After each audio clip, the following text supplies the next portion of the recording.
Hey everybody, just going to take a quick break from the show to get you styled up with Stitch Fix. Shopping's hard. It's hard. With Stitch Fix, you get a stylist, though, who understands your style, your size, your budget, and they do all the shopping for you. Wow. This is excellent. Shopping, I'm telling you, shopping and figure out your style, it's overwhelming. Let somebody help you when it comes to getting dressed. We don't know what we're doing, so we let Stitch Fix help us out. A Stitch Fix stylist there.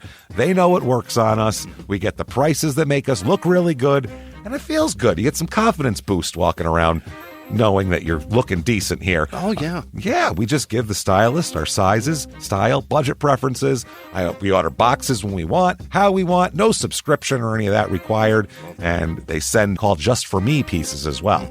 Like, maybe you'd like this, and it's awesome. Outfit recommendations, styling tips. You keep what you love, you send back the rest. It's super easy.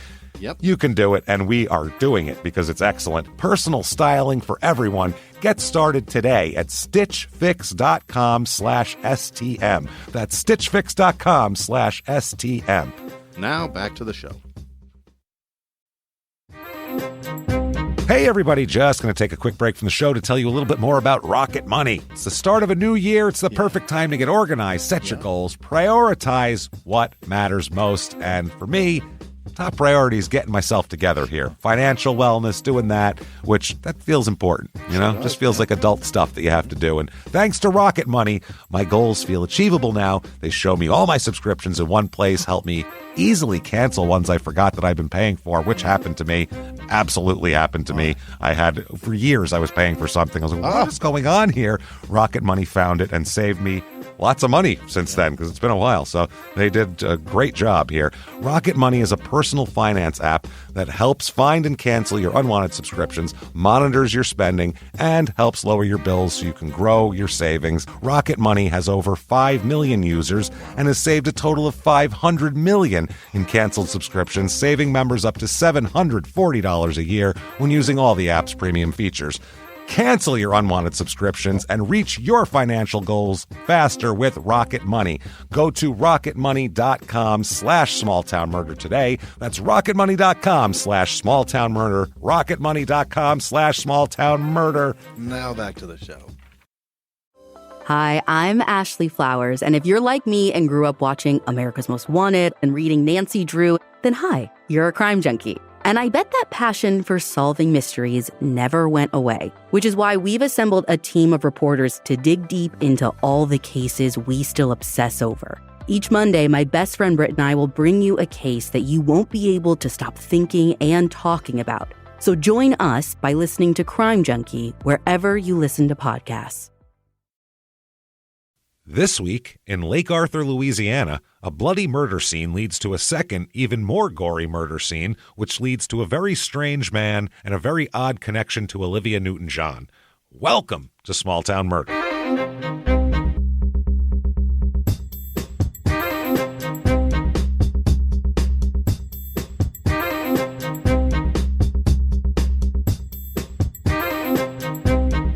Hello, everybody, and welcome back to Small Town Murder.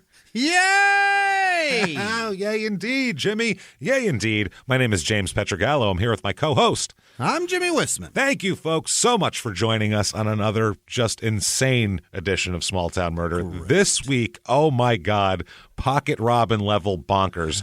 An all-time nutbag. I mean, wow. Is this just, I can't even... I'll explain it with an entire episode, put it that way. Can't encapsulate it up top. Very quickly, though, before we do that insanity, would like to tell you to head over to shutupandgivememurder.com today.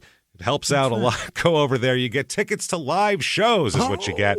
First of all, February 10th in Cleveland, February 11th in St. Louis, and I think St. Louis might be sold out completely now. Cleveland. It's crazy. Few tickets left there. You guys are awesome. You're buying tickets like crazy. Out the door. Can't wait. Seattle and Portland, new shows are added. Yes.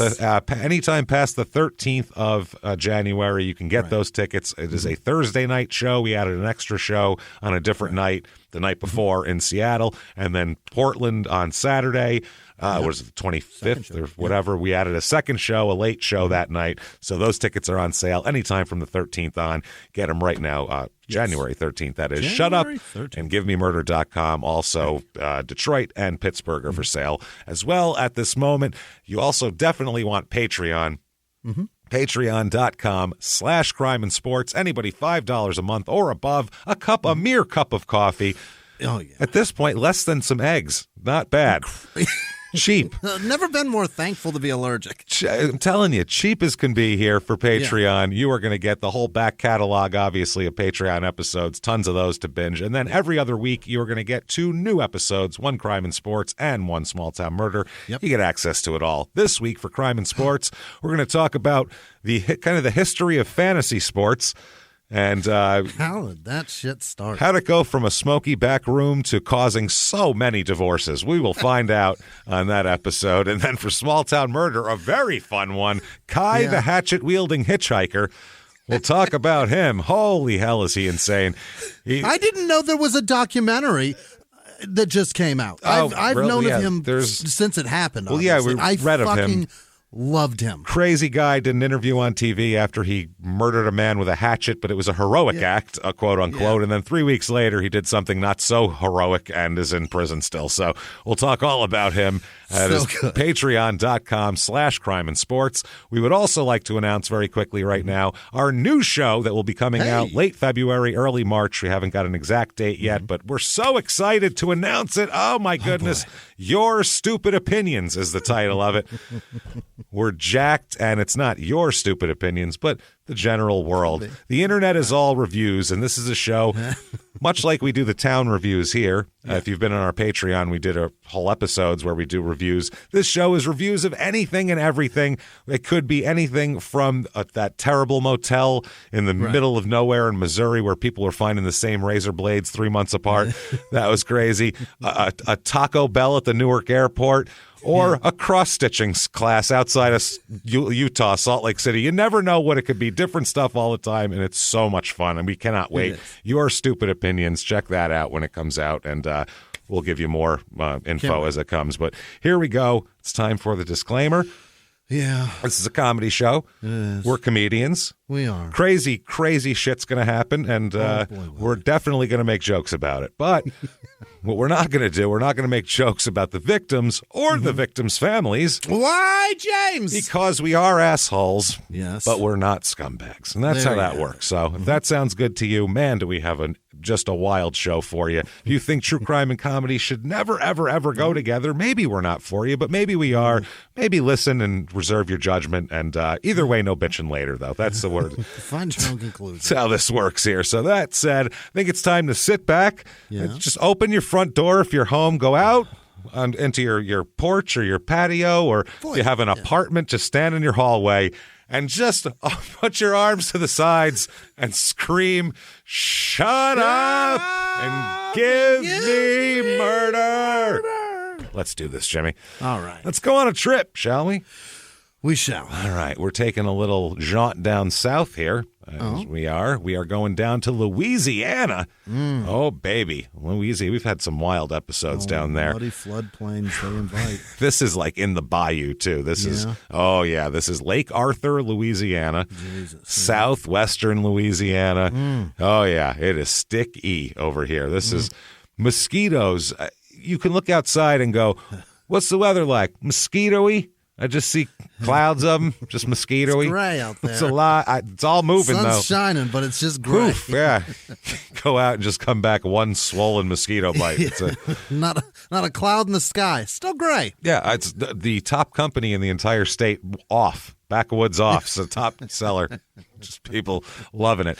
It's about and citronella candle. Man, it's about an hour 40 to Baton Rouge. So nowhere near that. About almost 3 hours to New Orleans. So nowhere near that either. And even an hour 17 to St. Martinville, which was our last episode from Louisiana, which was a crazy one. Hey, Jude, don't shoot my mom, if you remember that one.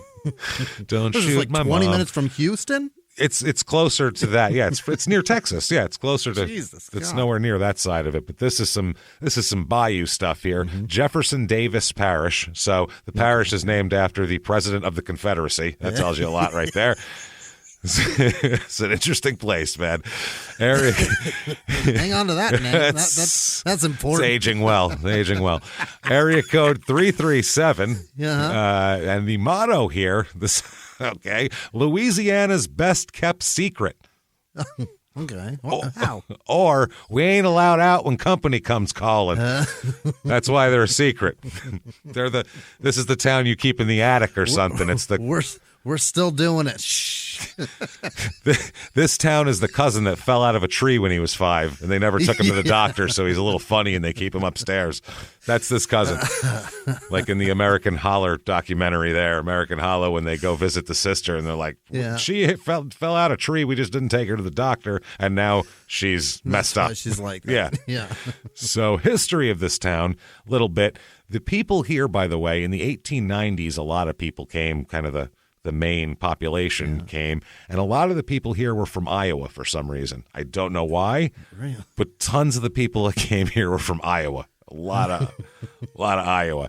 Made the trek. Yeah, and here is where you're also going to get where a lot of people down in the swamp areas and shit, they don't speak English. Yeah, they don't speak French. They speak this Cajun weird Creole dialect that no one really, except the people there, understand. Nobody else understands it. Yeah. There's a quarterback in the USFL, Bobby Hebert. Do you remember him? Yeah.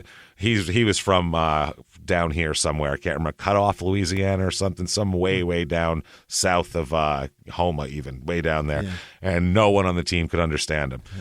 They had one guy that was from southern Alabama, and they made him the translator, and he was like, I didn't fucking understand him. That wasn't southern. That was backwoods like that. He's yeah. He said he wasn't speaking. Yeah. So in 1840, the first sawmill was established here. That always seems to be the first thing, because if you want to build anything, you got to cut shit together. You got to cut shit to do it. So cypress timber made people come here at first to cut down the timber. A guy named Gustave Lorentz opened a store here in 1854. It was apparently the first store. And, early settlers were noble Creoles from New Orleans, it says. They were, they were more wealthy people moving out here. I don't know if this was like the Westchester of, of the Hamptons of Louisiana. I'm not sure what they had, big plantations too. They'd buy big plantations out here. And they grew corn, but then they found out that rice was what you grow down here. Okay. That's what they did. So a rice mill came in 1876. Once you got a rice mill, you really have it all at that point. Huh? Right. I don't think you can just pick it and eat it, probably. It's not like a green bean. You got to do something with it. I think it has husks, doesn't it? Is it in like a pod? It can't just be open. I doubt you crack open. I'm picturing like a pod almost, like a circular thing in the middle of a flower, and then you just crack it open and there's a bunch of rice in there and you scoop it out, throw it in some boiling water. 20 minutes, you have goodness. I picture it like grain, like stalks, and then you got the things on the top, and then you smack it or you blow it like a dandelion. Yeah, that'd be the easiest way. Nature would really be doing us a solid if you could just go, and then the rice just goes into your rice cooker on your counter. That'd be nice. That'd be terrific. It's fresh. It's very fresh rice. So they had the first rice thresher and portable steam boiler came in 1887. Oh, how many injuries. Oh, God. People their skin melted off their bodies. Horror movies being made back then. Holy shit. All for the cheapest product on the planet. For fucking rice. Yeah. And that grows a lot and everywhere. So in 1890, the first rice irrigation pumping plant was built on the bayou over here. And everything, Lake Arthur is rice country back then, put it that way. The Broussard family was the largest family in the area, and he was one of the first people to arrive. He was a druggist in Lake Arthur. 1878, they opened a post office. You got to have a post office, and that's what they did. Shit. Oh, yeah, absolutely. In 1890, they built the first sawmill within the city limits. By 1905, it was of course destroyed by fire. Just way too much wood. way too much wood. It's damp down there, though. I'm surprised. Anything burns. Catches. Yeah. Besides the mills, tons of other shit went up too. Just like everything, it was a huge fire. I guess it was hot. All that wood we got a hot fire there. So 1903, a petition signed by the majority of landholders was submitted to the governor asking that Lake Arthur be incorporated, and that's what they did finally. So it was made, the Southern Pacific Railroad came in 1904. Shit was real by then. So there we go. Reviews of this town. Let's find out what people think of this place here. 5 stars. Perfect. Oh. I love a 5-star review because Get it. 5-star reviews are often, I take them as less seriously than a 1-star review where everything's terrible, because not everything is terrible or wonderful. So I think you're full of shit either way. And I need to know, where have you been? Yes. This is what this is. Let's see a resume attached to these reviews. Yeah. That's what and I want. I've been to these places. Resume, picture, everything. I want it all. I want to be able to judge. In comparison to this. I want to judge the whole of who's judging. So 5 stars. I really enjoy my small hometown of Lake Arthur. Okay, they're from there and stayed there. This is So not good. everyone knows your name. That's not great. Everyone is friendly and everyone watches out for each other. That sounds like everybody doesn't mind their own business, is what that sounds like. Everybody looks. My neighbors know my name, and I fucking hate those. Yes. But everybody watches out for each other. That means everybody spies on each other. So if something bad happens, they'll be able to help you with that too. If someone breaks into your house, they'll happen to have been spying on your house anyway. They'll see it. So don't scratch your asshole outside of your doors because somebody's seen it. They are going to tell everyone about it. 5 stars. I've lived in Lake Arthur since age 10. Okay, I like that they've given us a background here. Yeah, where you been? I love it. Oh. I love it. Lake Arthur is a small community with big family appeal. All right. Lake Arthur schools are excellent. By the way, they say Lake Arthur schools, letter R, excellent. So I'm gonna go ahead and reserve judgment, but let's keep going. The classrooms are small, so the teachers and students have more one-on-one opportunities in and out of the classroom. Okay, What? Here's one place I don't want my teachers having one-on-one opportunities with my kids. Yeah. Even the way they put it, That should opportunities. never. Oh God, Jesus. Out of the classroom? Okay. I am want to attend a college. Okay. I want you to go back a couple of years. I have want would be a thing. I am want to attend a college that offers the music arts. English isn't your first subject. So I have played the double French horn in the Lake Arthur High School band for 4 years. Okay, good for you. I enjoy my music. And Lake Arthur High is an awesome place to introduce music and the arts to anyone and everyone who has even visited this small town with its big down-home feel from the people, food, and music. As for me, I would not change much of anything. It's a beautiful town with down-home friendly folks. Is this the writing the plot for a Hallmark romantic comedy right now? Yeah. She went there and she found, wow, it's been a pleasure and an honor growing up in the Lake Arthur area. And an honor. That kid's boring. That kid smokes no weed. Boring. 3 stars here. Not many stores in the area. That's it. That's it. That's the one sentence, no punctuation, not even a capital letter. More stores? Not I'll give you 5. Many stores. More stars? Give me more. Trade your stores for stars, mister. What do you say? 1 star, finally. 1 star. Yeah. Small, ... No growth, ... No employment, ... No stores, ... No things to do, ... Nothing, and then it's all capital letters, at all here for young. For the young. For the young. If you don't play the French horn, you are fucked in this town. Shit out of luck, man. This place sounds bleak, man. I don't know how do you give it 5 stars? I mean, if you're happy because you don't see anything else, this sounds like a nice place to go fishing. You know what I mean? Yeah. Like it's probably it's a weekend joint. There's crappie in that lake, probably. You know what I mean? Is there a lake?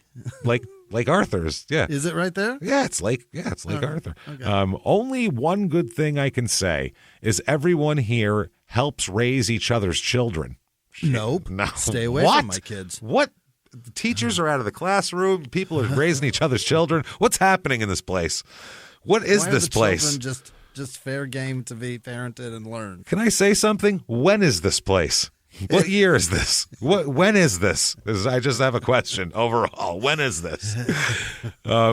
Then they go to drugs are out of control. Law agencies are getting better. Oh. So, yeah, this sounds wonderful, really. Population here, 2,736. Tiny. Yeah, it's a small little place, man. Male, female, few more females than males. It's about average. Median age here is low. It's 30. Usually it's about almost 38. The 25 to 34 demographic is like 20% of the people here. It's a huge chunk. Less people married than normal, which is because they're younger probably. Right. Less married rate, but higher divorce rate. So when they do get together, they don't like each other. 30% of the people here are single with children. So hey, it's a party town. You betcha. You're going to get loose here. Race in this town: 86.2% white, 10.4% black, 0.0% Asian, 1.4% Hispanic. Black people and white people. It's a southern town, small southern town. Cut and dry. Religion here: 77% of the people here are religious. God damn. 77% of almost the people here. 80% That's a lot. That's as high as we've had. And not what you think. 14.9% Baptist, which is high.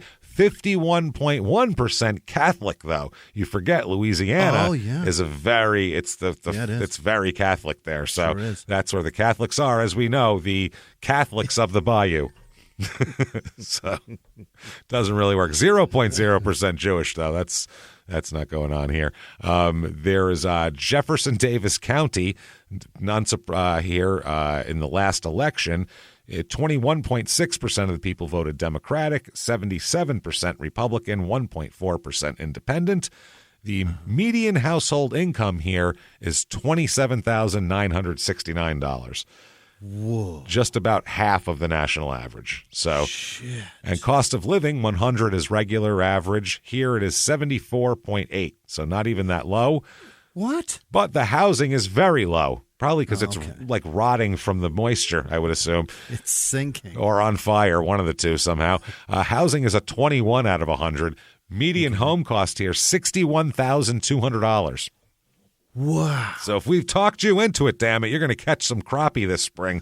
We have for you the Lake Arthur, Louisiana Real Estate Report.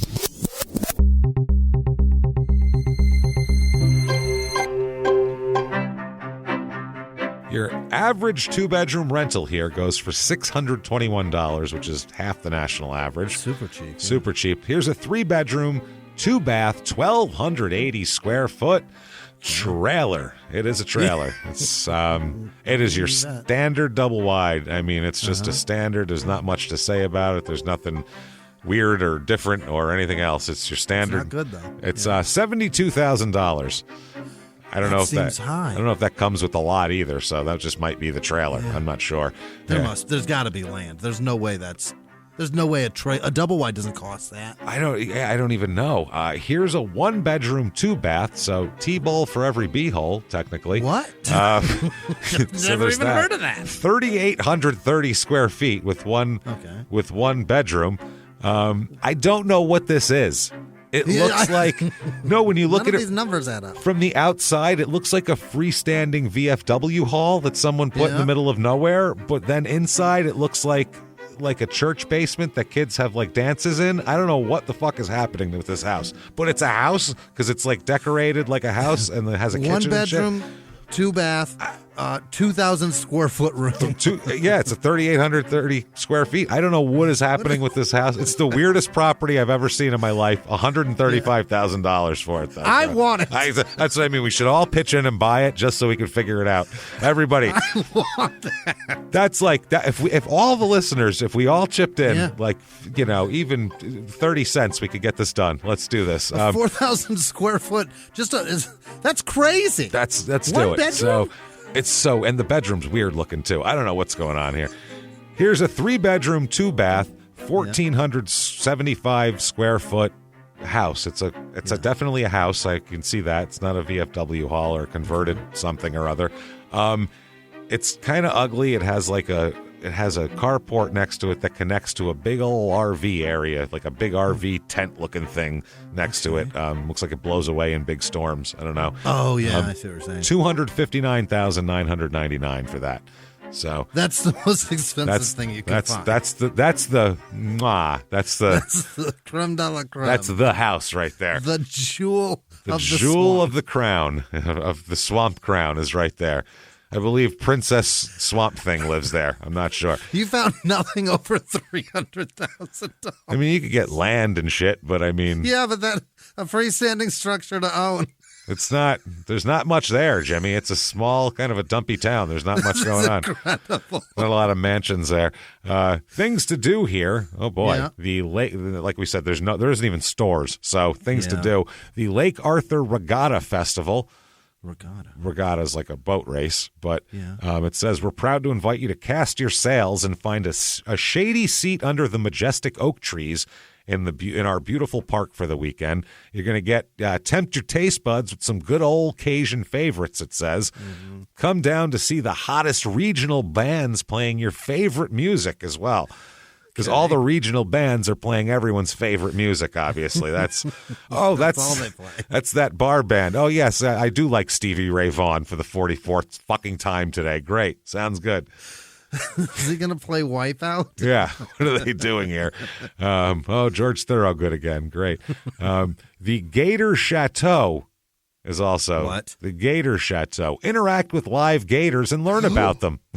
No. The Gator Chateau is home to baby alligators as well as larger alligators. Our alligator handlers are educational ambassadors for gators. These are people that have gone to the school till the third grade, probably. I don't know if these people are like the old-timey ones that are missing 4 fingers and work at the Tiger King's place, or if these are like highly educated people who've been to dress like Ranger Rick. And I've been to 8 years of college to do this. I have no idea, so I don't want to disparage. I'm leaning on. I'm picturing a guy with half his face missing from a previous accident. Yeah. That tooth we can't take out because if I take it out, I'll bleed to death. That's what happened. It holds in everything. My spleen will fall out if I take it. The babies are hand-fed. They don't bite, and you can hold them and take your picture, it says. Isn't that nice? So there you go. Then there's the Children's Telephone Museum. Yeah, it's a telephone, an interactive learning experience centered around a number of communication and historical telephone exhibits. So if you want to bore the shit out of your kids, because there's nothing a modern kid who has a supercomputer in his hand 24 hours a day wants more than to see that you used to have to sit in your kitchen with a 4-foot fucking cord and talk to somebody, and it costs a lot of money, and you couldn't hear them well. They're going to be real interested in that. I would have been. Watch me operate this manual app. This is the analog version of what's in that thing. Yeah, exactly. No games on this. Where are the games? All I see is a big wheel. I don't see any games. Well, son. Do you spin the wheel and win things? Nope, what is that? That's not part of it. The prize is you have to talk to your mom on the other end. You have to talk to your grandma once a week. That's the prize.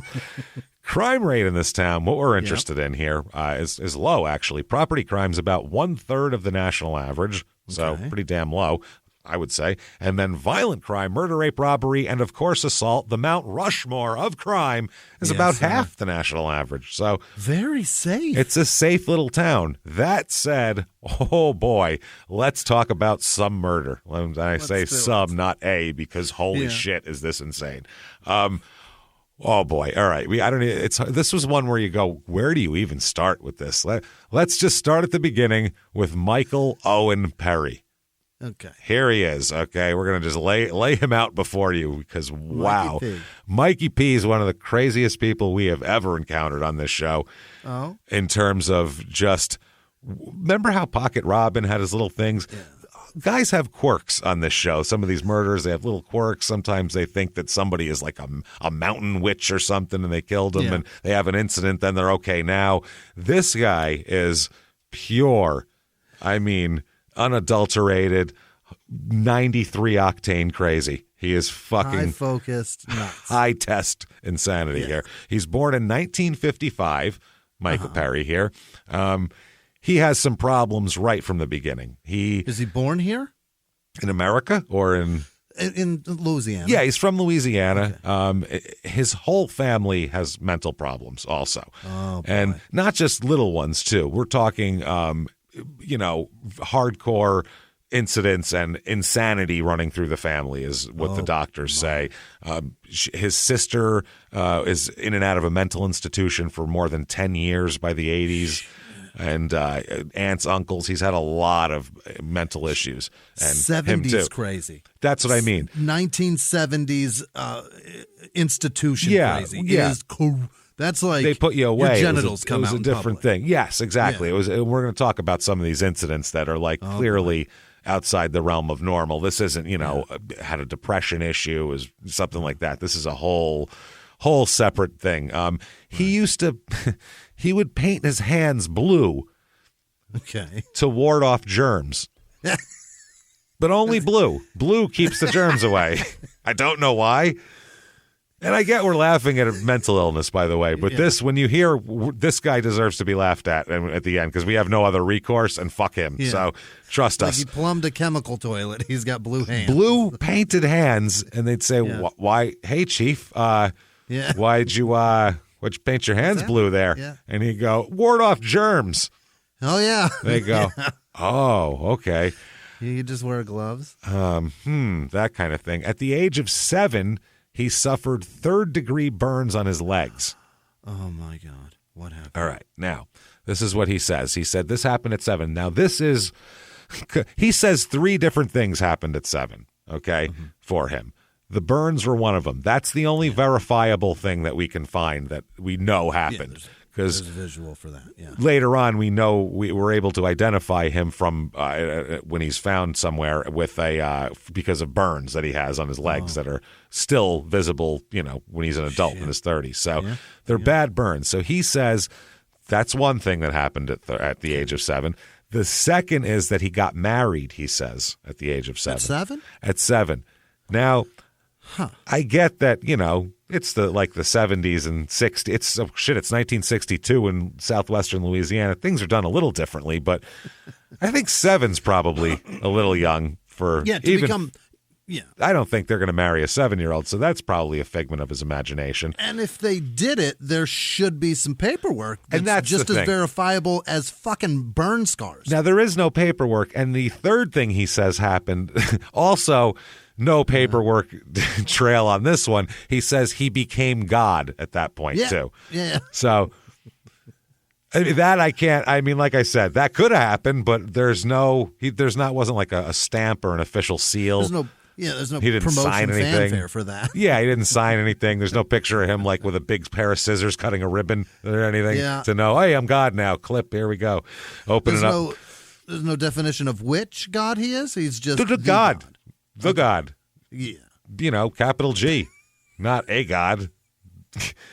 Capital G, baby. You know what I mean? If he was a rapper, that would be his name, Capital G. Because he's just, I'm God. Oh, boy. Yeah. Hey, everybody, just going to take a quick break from the show to tell you about the safest sponsor ever, Simply Safe. Absolutely. These people will keep you safe. It's amazing. You know that every 26 seconds a burglary takes place in the United States, according to the FBI. That means that by the time this podcast is over, dozens and dozens of homes will have been targeted, ransacked. God knows what happens here. So protect your home before it's too late with Simply Safe proactive security system. Simply Safe helps stop threats before they even have a chance to break in. Named Best Home Security System by U.S. News and World Report 5 years in a row. And by us for about the last 8 years as well. If you trust us, believe me, you want Simply Safe. So visit simplysafe.com/small to claim 50% off a new system with professional monitoring plan and your first month free. That's simplysafe.com/small. There's no safe like Simply Safe. Now back to the show. Hey, everybody, just going to take a quick break from the show to tell you a little bit about Sono Bello. You know, the most known secret with celebrities and influencers and all these famous people is so many of them have had lipo. They've had lipo, whether it's a little touch-up here or a total makeover. Yeah. Nobody has a perfect body. That's the thing. No. They may look like it on TV, but there's things that help that. Absolutely. Lipo now has changed, and Sono Bello's been at the forefront with using LAL technology and getting those beautiful and natural outcomes for each person. Looking real natural. Our friends at Sonobello are offering their best deal. You're now included in their winter savings event, but appointments are limited, so please get on this. Sonobello doctors are masters in micro laser fat removal, a brilliant technique that removes stubborn fat permanently. Wherever your problem areas are, tummy, love handles, thighs, arms, it's gone in one comfortable visit. Eating healthy and workouts are great. Keep doing that, but if you want to lose that stubborn fat in one visit, check out Sonobello. Save big during their winter savings event. Schedule your free consultation now at sonobello.com/smalltownmurder. That's SONOBELLO.com/smalltownmurder. Now back to the show. So he is God. He's a married God with third-degree burns, scars on his legs by 7. So he's really, his life. That's really, his success is, it's a definitive year is what it is. Yes, and you got to admire for a kid, he's getting stuff done, because I really didn't do much of my life till my mid-30s. So at least he's got things happening that I really didn't have going on. So I'm impressed. I waited quite some time. I'm impressed right away. So he's a God. By the time he's 16, he's seeing psychiatrists quite a bit. Quite a bit of doctors at this point, and he is thought to be a paranoid schizophrenic. You think? Which, I mean, yeah, Doc, so I got married at 7. Really? Who'd you marry? Well, that's not important. Important thing is I'm God. That's the important thing. Oh, all right. Don't you worry about her. I'm the one that matters. Listen. Yeah, she's just doing she's doing the at-home God stuff at home that I need. Who'd I marry? The wife of God. Yeah. That's who. What's her name? God's wife. That's what we call her around my house. God's wife, because I'm God. So it's a little odd. He would, by the time he's 16 also, and he was driving, he would attach 10, 30, and 50-gallon drums to the back of his car. Okay? He would just married. But not dragging them. He'd attach them to the bumper. So he had like these giant extra bumpers, giant drums in the back. Yeah, these big 50, 30, 10-gallon drums lined up in the back. Yeah, almost like an extra line attached of bumpers to the back bumper. there. Yeah. Uh-huh. And a neighbor asked him why. Pray tell, why? And the guy said, this is Emery Lyon, his neighbor. He said, quote, he said, you never know when you might need a bucket. Huh. Does that make sense at all to you? Does he have a weak bladder? Is that what he's saying? 50 gallons of it? He has 90 gallons worth of storage space back there. What just in case amount of liquid is he going to need that much bucket for? Sometimes you gotta pee. 90 gallons. I don't know what you would have 90 gallons of. I really can't even imagine. Is he doing a lot of drinking and driving? Because listen, when you drink, if you pee once, it's every 10 minutes. They say you're just renting it. You know what I'm saying? So I understand what he means now, especially down there. You get that Lone Star beer from Texas. It cuts right through you, boy. It really goes. It's fast. It's a quicken. So he's an interesting fella. He's, as the 70s progress and the early 80s amount to the turn of the decade here, he really starts to go a little wacky. Now, if painting his hands blue and calling himself God and carrying 90 gallons worth of storage space welded to his bumper wasn't strange, he gets stranger somehow. He changed his name legally. Now we're talking several times. Yeah, several legal name changes he went through. Sure. First, he changed his name to Zuick Ma. 2 words, Z-U-I-C-K, like Buick, but with a Z. Yep. Zuick Ma, like, hey, Ma, like an Italian M.A. kid calling their mother. M.A., as in Yo-Yo's brother. This is what he's got going on here. Fascinating. Zuick Ma is his name. And then he said, well, I mean, that's a stupid name, I think. I don't look like, only because I don't look like a Zuick Ma. It just doesn't, people go, really? That doesn't look like you. So is that right? He changed his name to something different that he thought would fit him better. He changed his name, one name now, one name, sure, like just Cher or Madonna, except his name, I. E-Y, no, E-Y-E, like an eyeball. Last name, he was going to add ball to it later, changed his mind. No, I, that's his name, I. Whole name. Okay. E-Y-E. It's easy. And this is an adult now. So yeah. I mean, you can change your name to whatever you want, I guess. But, I mean, it's easy. As a guy with a long last name, it's tempting. Trust me. Yeah. I mean, James I would be very easy to deal with, but I can't. So then recently, though, he had changed his name back to his birth name, which is Michael Owen Perry. Okay. So there we go. That's his full circle. He goes through a whole thing of different names that he is here. Oh, boy. Is he getting help now? Oh, is he, I was going to say, discussing things? He's been committed several times to state hospitals for psychiatric problems. Okay. He's seeing doctors on and off, but he won't go on any kind of medication. This is the kind of crazy back then that definitely requires something of you're not in reality. He's not in reality. If you're not in reality, that's a different type of thing. It's not a mood. It's not this. It's not that. He thinks he's God. That's a totally different level. It's unbelievable. Of weird. So his parents took him to a mental hospital in Galveston for examination when he was 16 and had him committed to the Central State Hospital at Pineville when he was 18. So his parents have forcefully taken him to get help several times there. He currently, as 1983 comes around, so at this point he's 28 years old, he's back to Michael Owen Perry. He's done a lot of weird things. We're 12 years into the psychiatric care needs. Absolutely, yeah. I would think it would start at 7 when he says he's married and he's God. I would be like, you're going to talk to somebody, you sonny boy. I don't know who, but somebody, because, wow, this is not right. Or you have a great imagination. Which one? Can you draw me what you're talking about? Because if you can draw it really well, fuck it. You're just going to make, like, comic books and pulp novels and shit like that. We're going to make some money off of this. You can just be like George Lucas or something. But otherwise, you need help. So at this point, he is living in a trailer behind his parents' home. They are Grace and Chester, his parents, by the way. He's living in a trailer behind their home and is not allowed to enter the home without permission. He does not have keys to the house. They have to say he's like Bubbles in the basement on the wire. Like he needs to.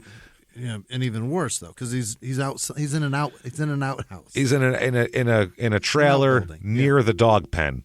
So it's kind of like that's where we keep Michael and the dogs. Location. Yeah, with that there, that's imperative to the story. It absolutely is. Yeah, he'll say it too. It absolutely is. Yeah, his neighbors are noisy. His neighbors are, oh yeah, definitely. They're not a very uncivilized lot, the neighbors. So just licking each other's asses. It's really weird. So out in the open, out in the yard.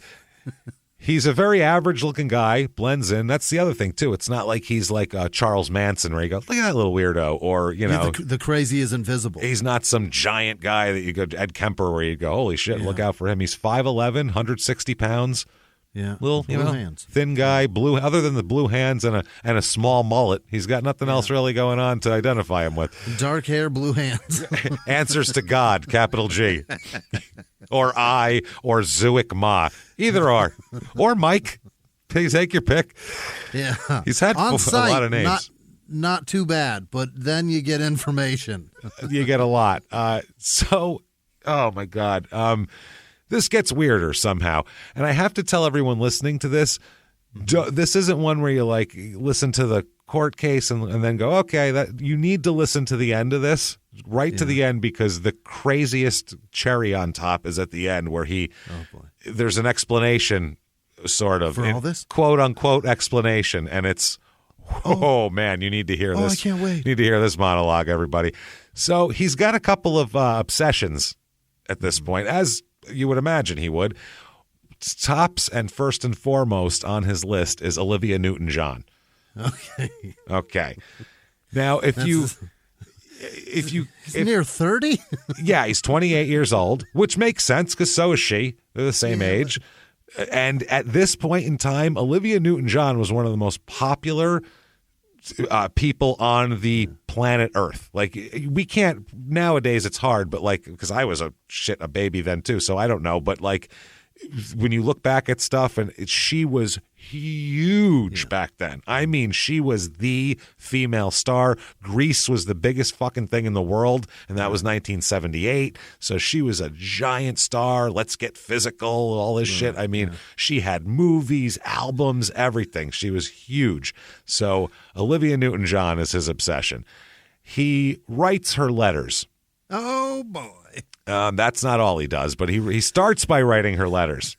Near 30, writing letters. 28, writing letters to Olivia Newton John. But it's not like, hey, Olivia, I saw you in your movie. Great performance. You're super pretty. Love your albums. You know, maybe we could like have a drink sometime. Not even like that. It's way different. He writes to Olivia that he's hearing voices. Just in case you're interested, Olivia, I'm hearing voices, and they're telling me that you, Olivia Newton John, are a muse, so, you know, to somebody, she's trying to help somebody get their something accomplished, who is currently trapped under Lake Arthur. Okay. Yes. So I want to check with you because these voices have told me that you're a muse who's trapped under Lake Arthur. If so, I will be happy to rescue you, essentially, is what he's getting at here. So. And I'm going to put this into the mailbox to an address that is not at Lake Arthur. No, absolutely not. It's in Malibu, California is where he's sending these letters to.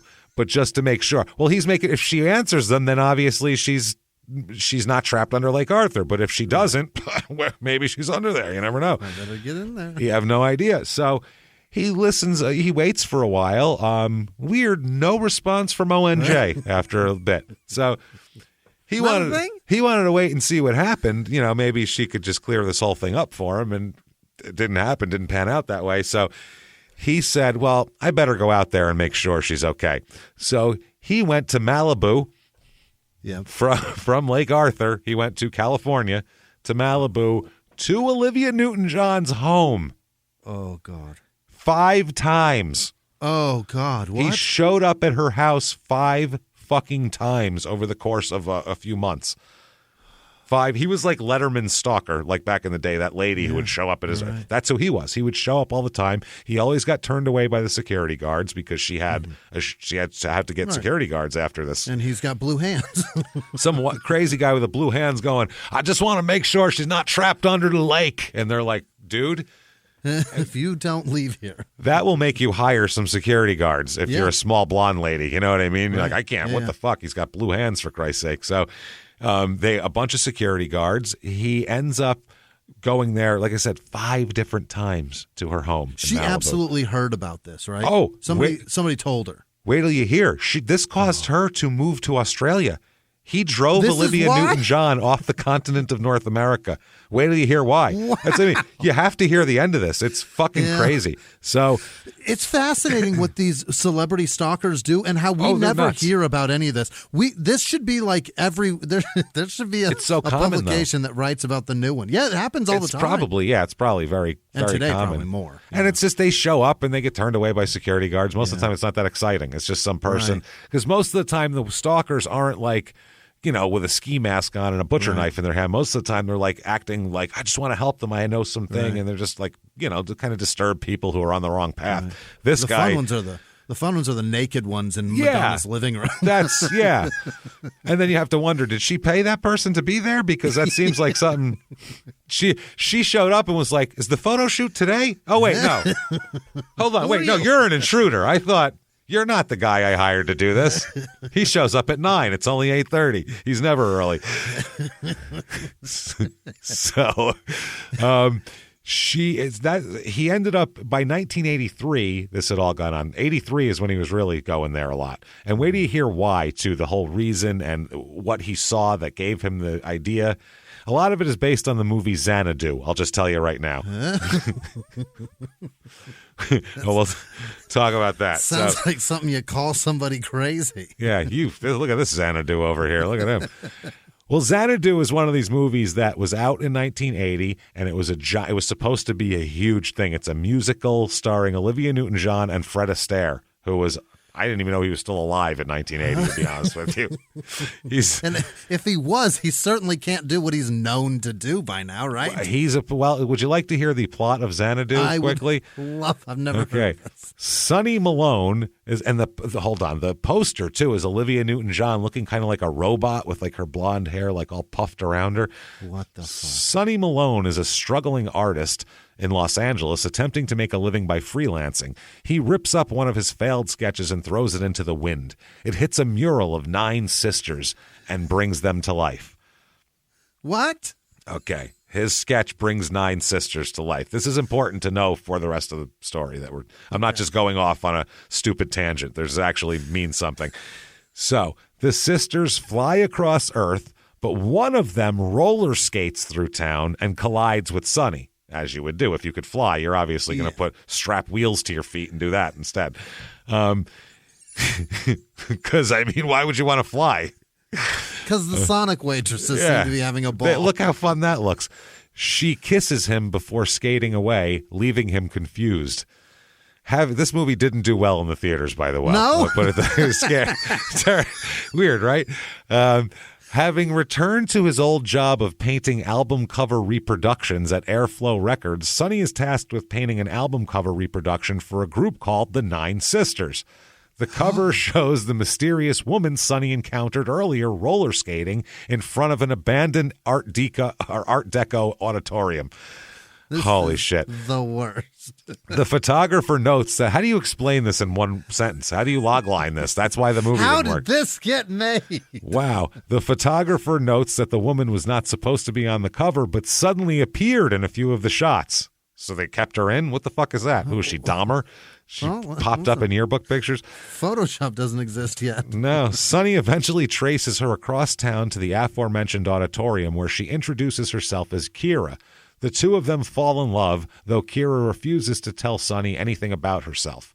Sonny also meets and befriends Danny McGuire, a big band orchestra leader turned construction mogul. What the fuck is going on? He was once romantically involved with a singer in the 40s who resembled Kira. Her departure resulted in his own loss of creative passion. Kira encourages Sonny and Danny to open a nightclub at the auditorium called Xanadu, and the two begin working on the project as partners. All the while, Sonny and Kira began to develop romantic feelings for each other. They've already kissed, yeah. The night before the club's opening, however, Kira confesses to Sonny that she's actually Terpsichore, one of the 9 muses of Olympus. Okay, which is an ancient Greek mythology thing. She was sent to inspire the creation of Xanadu, but she cannot stay despite their mutual feelings. Sonny gets upset at this revelation, and Kira departs the earth, having fulfilled her duty, because she's a muse. What a story. Danny tells Sonny to keep pursuing Kira. This is all important, encouraging Sonny not to give up on his ambitions like he did after his own muse left him. Sonny manages to enter Kira's home by roller skating into the muse's mural. Inside the realm of gods, Kira's father, Zeus, denies Sonny. This has gone from roller skating and singing to now we're in Greek god. This is unbelievable. Kira's father, Zeus, denies Sonny's plea to let Kira come back to Earth, and despite Kira's mother interceding for Sonny and Kira, Zeus sends Sonny back to Earth. Kira professes her feelings for Sonny, and Zeus ultimately relents, allowing her to be with Sonny for a moment or maybe forever, quote unquote. Mm-hmm. Kira and the Muses perform at the Xanadu grand opening before returning to their realm. Hold on, got a gig. Hey, Zeus, hold on. Got to do a little disco roller gig here that we got because it's 1980. Gigging tonight. Wow. Sonny is initially saddened by their departure, but upon seeing a waitress who looks exactly like Kira, he stops and asks her to talk. So that's this movie. Now, this movie's obviously crazy by the thing. It's a lot. It's one of those movies that is so bad that over the years now, it's been said it was so bad for so long, there's people who, just to be, obstinate, go, actually, it's not that bad. It's one of those movies. You know what I mean? People have said that about Ishtar. Actually, Ishtar's not that. Yes, it is. That's why nobody likes it. You did it with Airplane 2, and I was like, don't do that. Don't do that. It's not bad. It is. I tried. I like it. I spent 6 different times trying to get through it again, and it's just a joke hose. It's a hose of jokes that don't go together, that don't make any sense. It's just a pile of pieces of paper that they threw together and put a movie out there. It's so weird. I think airplanes like that too, though. Just the idea of it is just fucking but it's dumb. More. I think they saw the success of it and were like, we got to do it again. Well, yeah, we have Fuck to do it. it We're again. sending them to the moon. Fuck it. So anyway, this is all the shit that's going on here. Yeah. So he ends up buying in July of 1983. He buys a one-way ticket to Los Angeles, but then cashes it back in the same day, gets his money back. Okay. Yeah. So this leads us to July 17th, 1983 at 9:30 a.m. And this is in Lake Charles, not in, Malibu. 639 Louisiana Street is the address that we're going to. Yeah. At this address are Michael Owen Perry's two cousins live here. Mm-hmm. His cousins are Randy Perry, who's 19. He's a diabetic, has to take insulin and shit like that. 19. His other cousin is Brian LeBlanc, who's 22. They live in this house. Okay. They leave their house unlocked a lot of times just because it's a rural area and they're not real worried about it.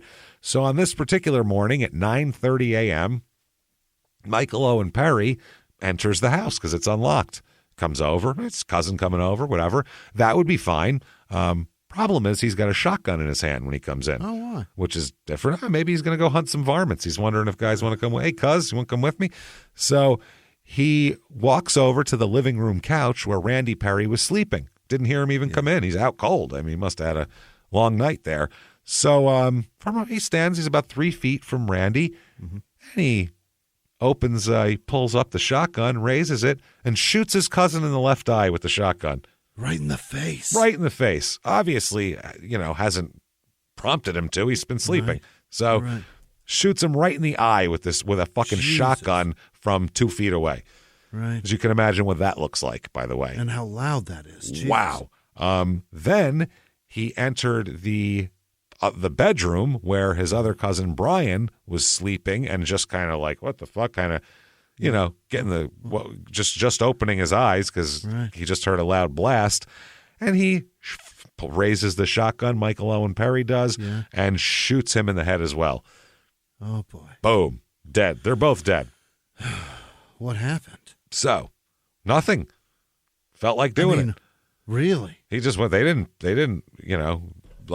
Piss him off or do anything to him. No. Argue who's hotter? No, absolutely not. No, they didn't say anything shitty about.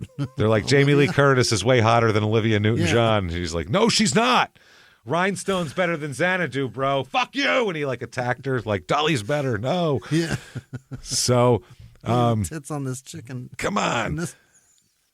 So then he looks around. He sees nobody's moving. Everybody appears to be dead. So he's like, all right, that's cool. So then he walks out the door, calm as can be, cool as a cucumber, leaves the house, and walks 2 houses down through the front yard, just 2 houses away. And this is his parents' house where he lives in the back. That's his house. This is home for him. It's just trailers out back. So he looks like he's going home. This is 810 7th Street is their address.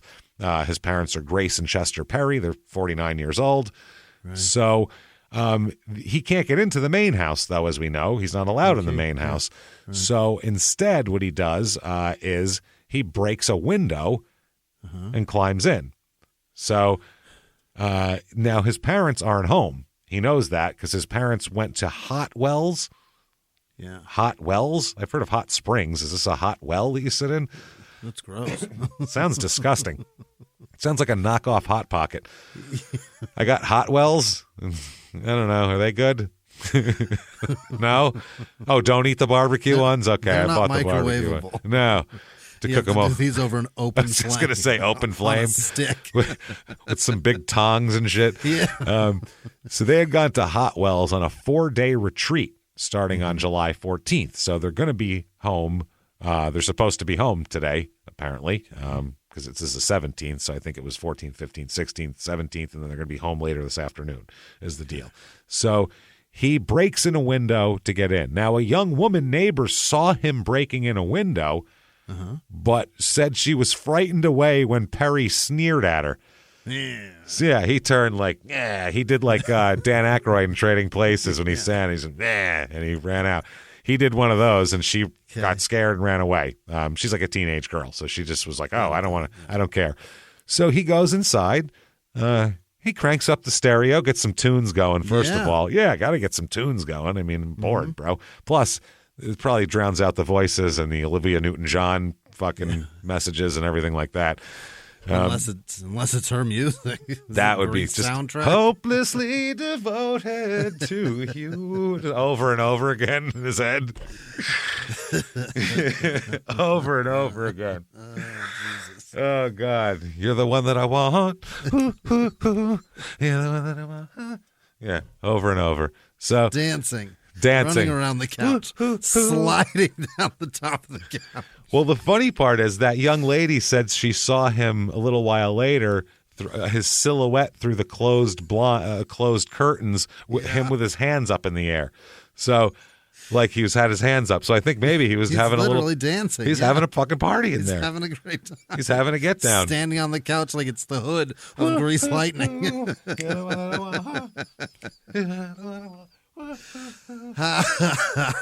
She's singing "Hopelessly Devoted to You" over and over again. He loves it. So his knee cocked and he's pointing across the living room. She's gonna want me. She's gonna want me if I learn this dance. Arm down, up, in, out. Yeah. Okay, that's how you do it. All right, I can do this. Need to get me a Jeff Conway. He's just having a dance party, and he's in his parents' house. Yeah, pumping it, just waiting. Is that what finally he's doing? In there? Well, here's the other thing. He's listening to music. He also has a double-barreled 16-gauge shotgun that in his hand as well. That he came from next door with as well. He brought that next door, brought it back. This belongs to his uncle his uncle Paul, who is Randy, his cousin, who he just shot. That's Paul's father. So this is what he uses now. While he's in the house alone, got some ONJ cranking, he says, fuck it, man, let's look around. Looks around, manages to find some more guns. Hey. He finds 2 pistols and a 12-gauge shotgun. So he's like, sweet, now I got 4 guns. Awesome. Yeah. That's better than 1 gun. 1 + 3 = 4. How about that? Cool, man. So he's got the tunes bumping, and after he gets all that ready, he goes, okay. Got my guns, got my tunes. He sets a chair up, puts a chair, sets it all up in a strategic place facing the carport door. So he knows his parents are going to come in, park the car, get out, come in through the carport door. So he has a chair facing that door, just ready to greet him. You know what I mean? Hey, Mom. Hey, Dad. He's got all his guns with him, too, is the other problem. So he just sits there and waits for a couple hours. Just sits in this chair, waits.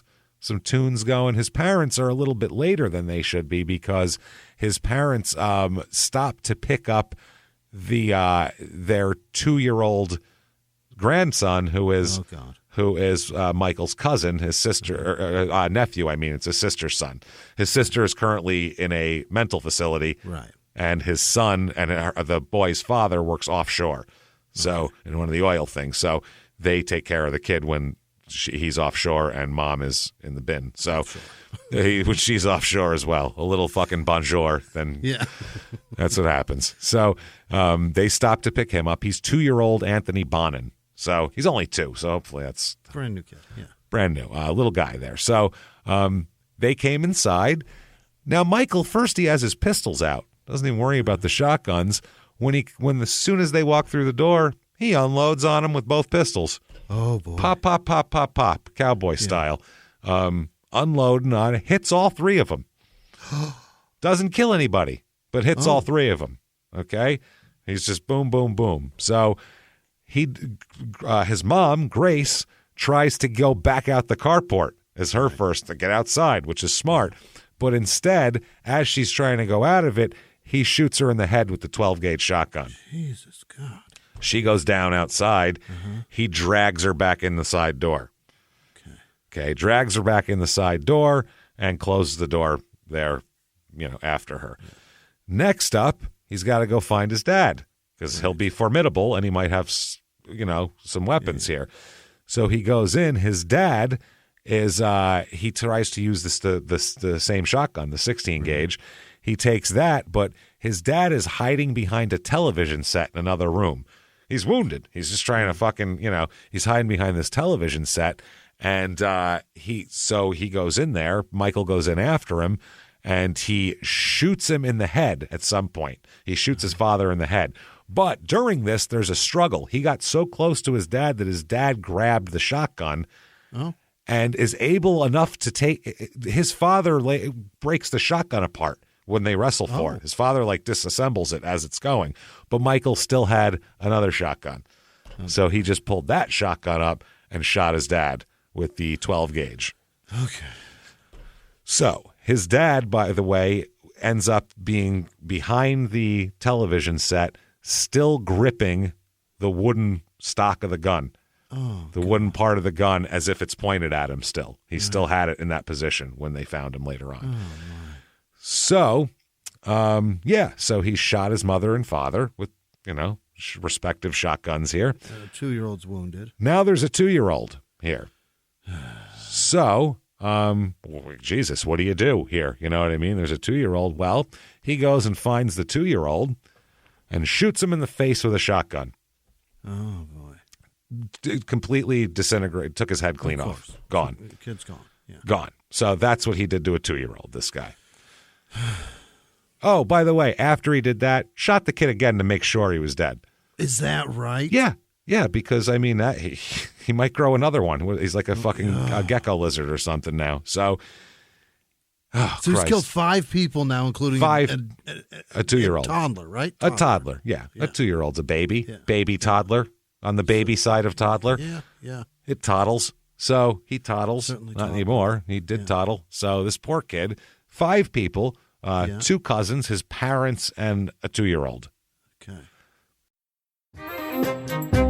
Hey, everybody, just going to take a quick break from the show to tell you a little bit more about our stylish friends at Quince. That's right. Let's go elevate your styles, people. Yeah. Get it going. Look good out there. And you can do it now without breaking your wallet, without breaking the bank, because at Quince, you can get high-end, versatile pieces at prices we can all actually afford, which is very nice. You want to get good stuff that lasts and it's good, and they have quality stuff that's very affordable. And you can do like we did, upgrading our stuff here, while still being a very reasonable price.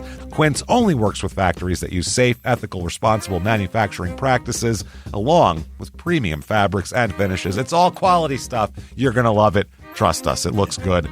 And I've got the leather jacket. It's a very high-quality item. Real nice, soft leather. Yeah. Jimmie's got his linen pants he's rocking. Yeah, they're terrific. Come on, be like us. Be fashionable. Get in there with Quince. Indulge in affordable luxury. Go to quince.com/smalltownmurder for free shipping on your order and 365-day returns. That's QUINCE.com/smalltownmurder to get free shipping and 365-day returns. Quince.com/smalltownmurder. Now back to the show.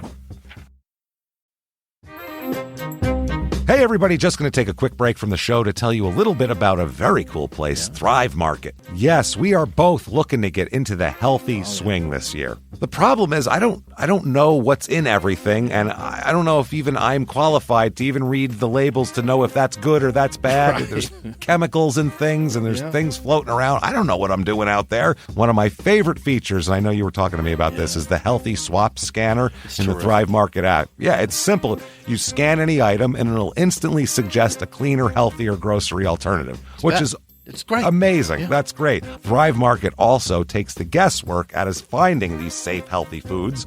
For example, like I'm trying to get my protein intake up for energy. I'm always moving around. I need stuff. And I love that you can filter their site by the high protein options. Nice. It's very cool. And you can personalize this portion and you can put filters on it. And get ready. You should be ready for a junk-free start to 2025.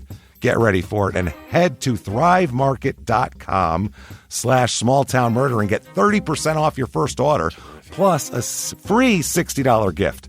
That's THRIVE market.com/smalltownmurder, thrivemarket.com/smalltownmurder. Now back to the show. None of these people did anything to him, by the way. This isn't like a revenge for, this is just, he just does it. We'll find out what his reasons are. So he drags his mother inside a little bit more so he could close the door all the way. Mm-hmm. Then he takes finds his father's billfold, which has $3,000 in cash in it. What? His dad's got some serious cash. I don't know. That's a fascinating carry. Yeah, I don't know if he was going to deposit it or what the deal is. And then he found a strong box belonging to his mother as well and got some money out of there. So he takes that, takes some other shit, and he leaves the house in his father's 1980 Oldsmobile Regency, which he is also not allowed to drive, which clearly at this point it doesn't matter. He has a 357 Magnum with him. Oh, boy. That he took from the house, a 357 Magnum and a 16-gauge shotgun he's got. So, a lot. Yes. He stops a few miles, goes down the road, and throws some of his parents' luggage into the canal, then drives a few miles and throws both the 357 and the 16-gauge shotgun into the canal. Both of them. Yeah. In the house is obviously it's a bloodbath. There's blood and skull and everything everywhere. So gross. In there. Shotgun shells everywhere. They end up finding 7 .22 casings. 7 .22 casings, 1 .357 casing as well. Oh. And 4 spent shotgun shells. So he got off 4, 11, 12 shots.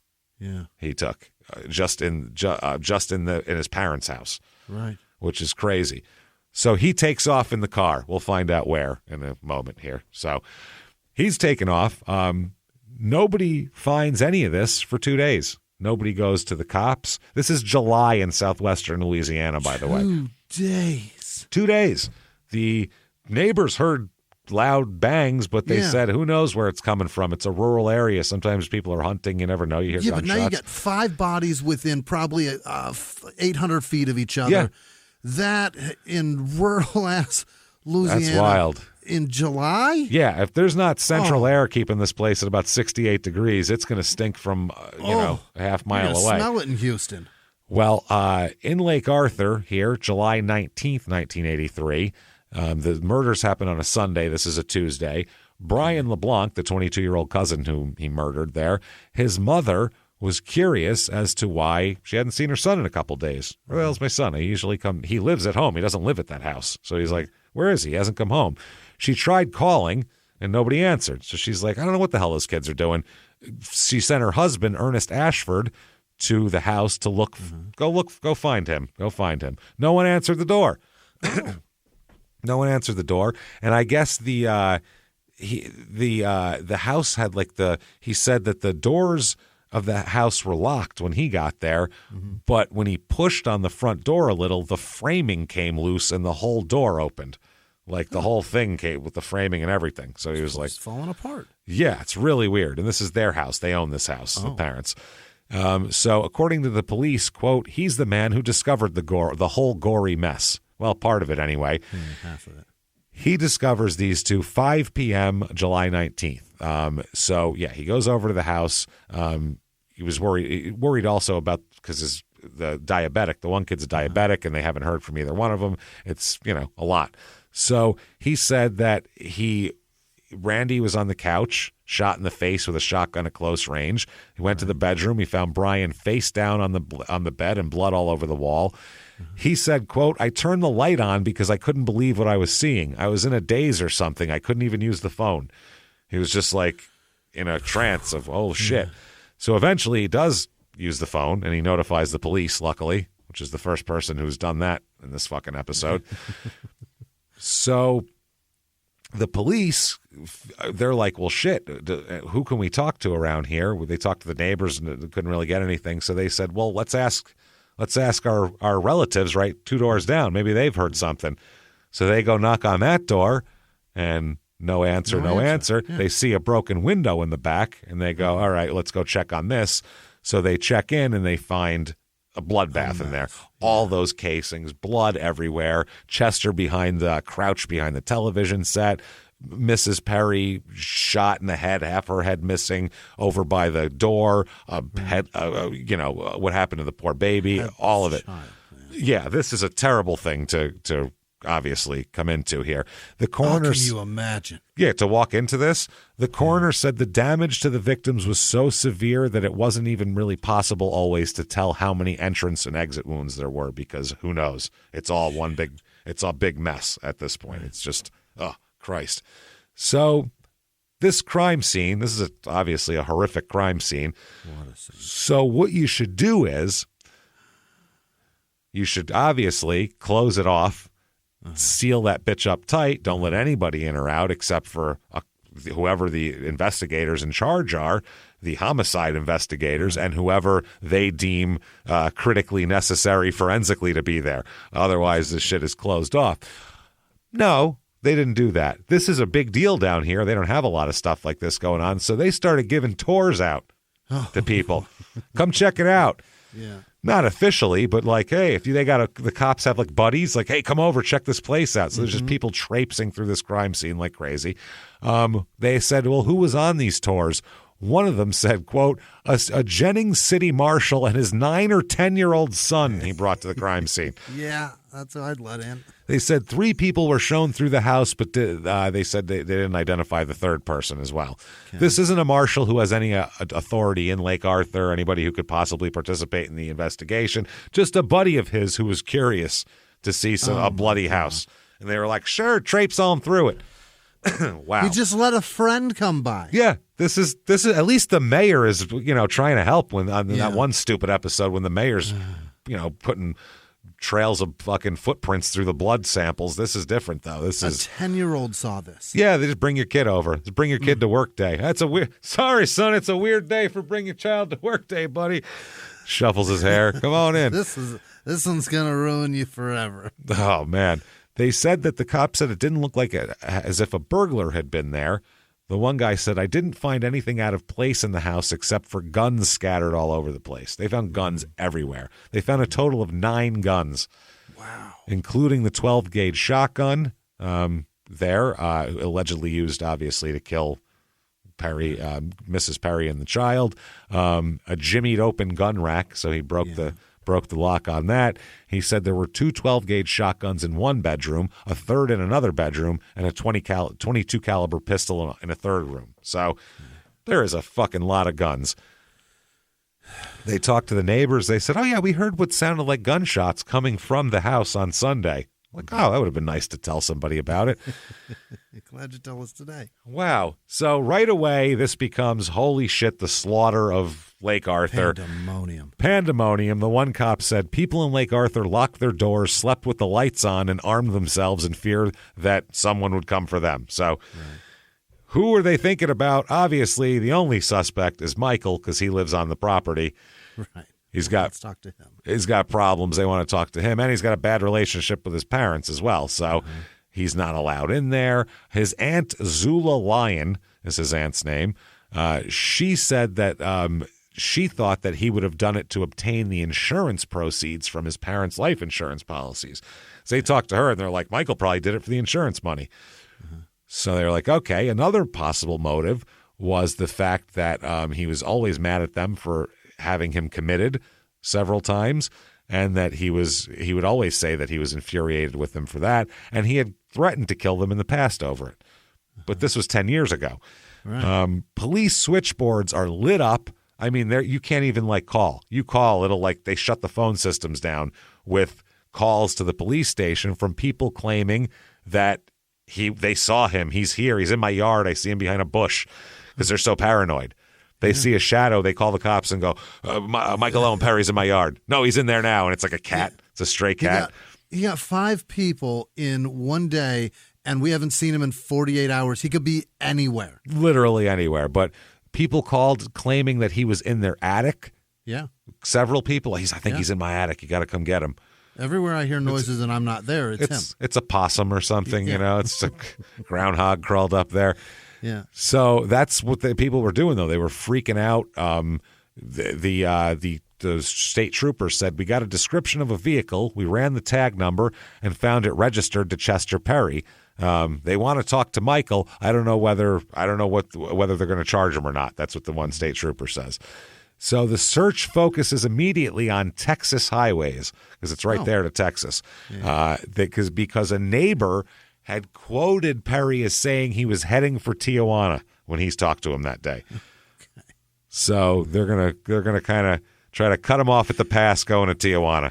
He knows his way to California. If he knows his way to California, he knows his way to Tijuana. He'll find it. They're also going to search the Lake Charles area just in case that was a feign. You know what I mean? So they use patrol dogs. They have dogs. They search the whole area around Lake Arthur. They search the Lake Arthur Cemetery as well. They search one area. They searched because police officers reported hearing gunshots in a rural area, but then they found out that there's gunshots everywhere in that area. They say, yeah, there's people always shooting guns out here.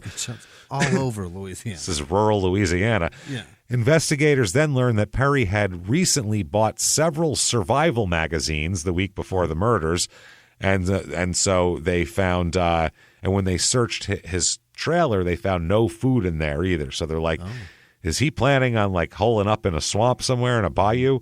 Like, who knows? They don't know. Great question, yeah. So they look in his trailer, and they look around when they find no food. It's a treasure trove, buddy. They find what appears to be a list of people he wants to kill. Uh-huh. Yeah, he's got a list. Sure. The list, it's written on the back of a blank check. It's an expense payroll check from where his father works, which he just stole one of those. That's where he's going to write the names. Who to kill. The list included relatives, who he did kill, obviously, so he crossed all of those bad boys off. Then some celebrities as well, as we'll talk about. By the way, the people that he killed, he wrote the word sky next to them in parentheses, like they're in the sky now. Yeah. Like that's where they are. Okay. The really weird thing is he had, above the list, he had written, quote, the 10 Commandments. That was the title of this list of people he wanted to kill, which didn't even have 10 people. And I don't understand. Commandment to what? Kill these people? It makes no sense. So they found on these names, there is Olivia Newton John, because she's not answering him, so that's not good. And Judge O'Connor, who is Supreme Court Justice Sandra Day O'Connor. Really? Yes, that's who he'd also like to kill. So Olivia Newton John, Sandra Day O'Connor. These are the women. I'm upset with them. It's a severe jump in status. So once they found out about that, and they got a hold of Olivia Newton John's people, Olivia Newton John's people said, oh, is that crazy motherfucker who shows up fucking every other week and says he has to save Olivia from being under a lake? Color are his hands. So, yeah, are they blue? Are they blue? So the man with blue hands. That's wow. So the authorities begin searching the Beverly Hills area too, because they think he probably went there. He's probably doing that.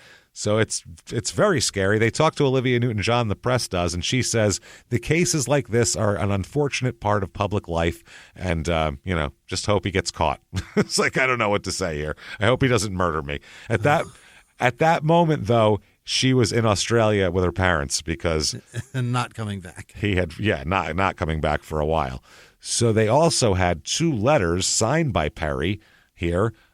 These are letters that he had written to send to Olivia Newton John that he hadn't sent yet. Okay. Now he'd sent a bunch of letters, but here's one. So they get the piece of paper. He says, this is what he says to Olivia Newton John. Quote, I know much about Apollo and the 9 muses. Oh, no. Like from Greek mythology. Okay. He said, and I said, as I said, I saw Xanadu for the first time in months gone by. So that's what he said. So he's like, I know all about this. We should totally talk about it. He said, quote, after I saw the movie, I quote, went shopping and saw many girls who looked like you with long hair and now with short hair. Uh-oh. So girls used to have long hair like you, but now you cut your hair because she had that early 80s thing. That's what they're doing now, too. And now her hairstyle became a fashionable thing after that. I mean, what you've done. She was a fashion maker. Mm-hmm. So he said that he wrote of, oh boy, he said, listen, I understand what's going on. He talked about a, quote, underground network operating under his trailer and his parents' home. Oh, God. It's all under there, okay? Oh, no. And he said, quote, I heard voices, which is right away what you want to hear from someone. I heard voices, and the voices said to me that you are a muse trapped under Lake Arthur. So the reason why I gave you that whole plot was he sees her as a muse like her character in fucking Xanadu. He's like, She's like, couldn't he just see me as an Australian high school student? Honestly, couldn't it just some chick who came to America and wants to bone him, fucking John Travolta? Can't he see me in just black leather and with a boyfriend? Come on. Yeah, like with a boyfriend who's a greaser. Can we do that? So he said he also said that he wrote the second letter in 4 different pens. Oh. Okay, why would you write a letter in 4 different pens? Well, that's because, quote, because there were 4 rivers leading from paradise. So, 4 different pens. Oh, my God. Yeah, he's really thinking deep. Who gives a fuck about the pens? Yeah, he had to tell him. Was it a red pen, a green pen, a blue pen, a black pen? Was it different color ink? I wonder if it was one of those that had like 6 of them. Remember when you were a kid? Those were great when you were a kid. They're real fat, hard to write with when you're little, but man, they were fun. He said, quote, I lost my only brother. I have only a married sister left and a father and a mother in one of the letters. Then he said to her, oh boy, if you are real, write to me and tell me so. If you are not real, some Disneyland puppet, then I will take those matters. What? Okay, now, that's not... Update, no mom, no dad. By the way, that's not his whole explanation. That's the letters. Later on, he does an interview and really delves into it, and it's fucking crazy. And he'll say why he decided to kill a baby as well. He had reasons. Okay. Now there's a manhunt for him, obviously. Yeah. Manhunt, this is a quote from the paper. The suspect is described in police bulletins as a white male, slender, 5'11", 160 pounds, with short brown hair and a ducktail. I guess that is your mullet. Oh, he's got... No, James, that's a greaser. A ducktail. Oh, yeah, with his thing up front. Slip back and then... Yeah. Yeah, he's got a fucking T-Bird's ducktail. And a light beard. Yeah, he thinks he's Travolta. He is believed to be driving a 1980 Oldsmobile Regency and carrying a 357 stolen from his father's house, which we find out later. He tossed it into the canal, so he doesn't have that. The cops, at one point, they get a report that from someone called in and said there's an armed man in the Perry home, his dead parents' house. So the cops showed up and pumped it full of tear gas shells. Just showed up and fucking overwhelmed this house. There's nobody in there. Nobody. They also gassed the house for no reason. Just gassed that, the trailer, Perry's trailer behind there. They said people just switchboards fucking clogged and everything. They can't fucking figure it out. So they're hunting for him. Lafayette Sheriff's deputies and Lafayette police and state police were, quote, intensely combing North Lafayette after a man reported that he saw Perry at 7 p.m. This is 2 days later. Walking on the Ambassador Caffery Parkway overpass over the I-10 or across the I-10. They said that the man who reported the sighting once lived in Lake Arthur and knows Perry. So that's why he knew it was him. The man said Perry was walking into Lafayette wearing a brown shirt and green shorts. And to that same night, a clerk at a FINA service station, so FINA is that a gas station? Yeah. Near the I-10 reported she received a telephone call from Perry, who threatened to kill her. Hey, ring, ring. Hey, hey, is this the FINA station? Yeah, hi. This is Michael Owen Perry. I'm going to kill you. Why? I don't know. He's never been to this FINA station before? I mean, maybe someday, but it's not like a regular there or anything. Yeah. No, he just decided she said he called, and that's what happened. Yeah. So July 29th, 1983, there's all these sightings all around Louisiana, and especially around the Lafayette area. Mm-hmm. By the 29th of July, there's a big article in the paper here, the Daily Advertiser, Sheriff feels Michael Perry out of state. Like, we feel like he's gone. Pretty sure there's no fucking way he's here. We've been looking, and we ain't found shit. We ain't found shit, as Spaceballs once said. So they said Michael Owen Perry. They said we flew the marshes and flew every road and canal. We've walked the woods from Lake Arthur to Mermentau and turned up nothing. So they said we don't know at all. They said there's calls that came in that said he was in Lafayette and all this type of shit. But we used helicopters, dogs, and horseback deputies when we got that call. They said as much as we've covered this part of the country, I feel that he's traveling out of state. They said he had a lot of survivalist literature in the trailer, so they thought, he could be anywhere. The guy said he's been reading and buying that kind of stuff for, I reckon, a pretty good while. I reckon a pretty good while. He put an H in that while hard. He really, while. He said that a flood of calls, every call they got turned up nothing. It was all bullshit. He said, we were getting calls here on somebody who'd see someone on the road hitchhiking or walking or anything, just walking from one spot to the other, and we get calls. So any guy that anybody saw outside, they'd just call the cops and say, it might be him. Right. So finally, August 1st, 1983. So this is, 2 weeks to the day after the actual murder here. Right. He is arrested, finally. They found him. Yes, they found him. Where is he, you might ask? Where do you think he is, Jimmy? The Mexican border. Hiding maybe in the underground tunnel system under his trailer, possibly. 10 feet away from Tijuana. He is in Washington, D.C. What?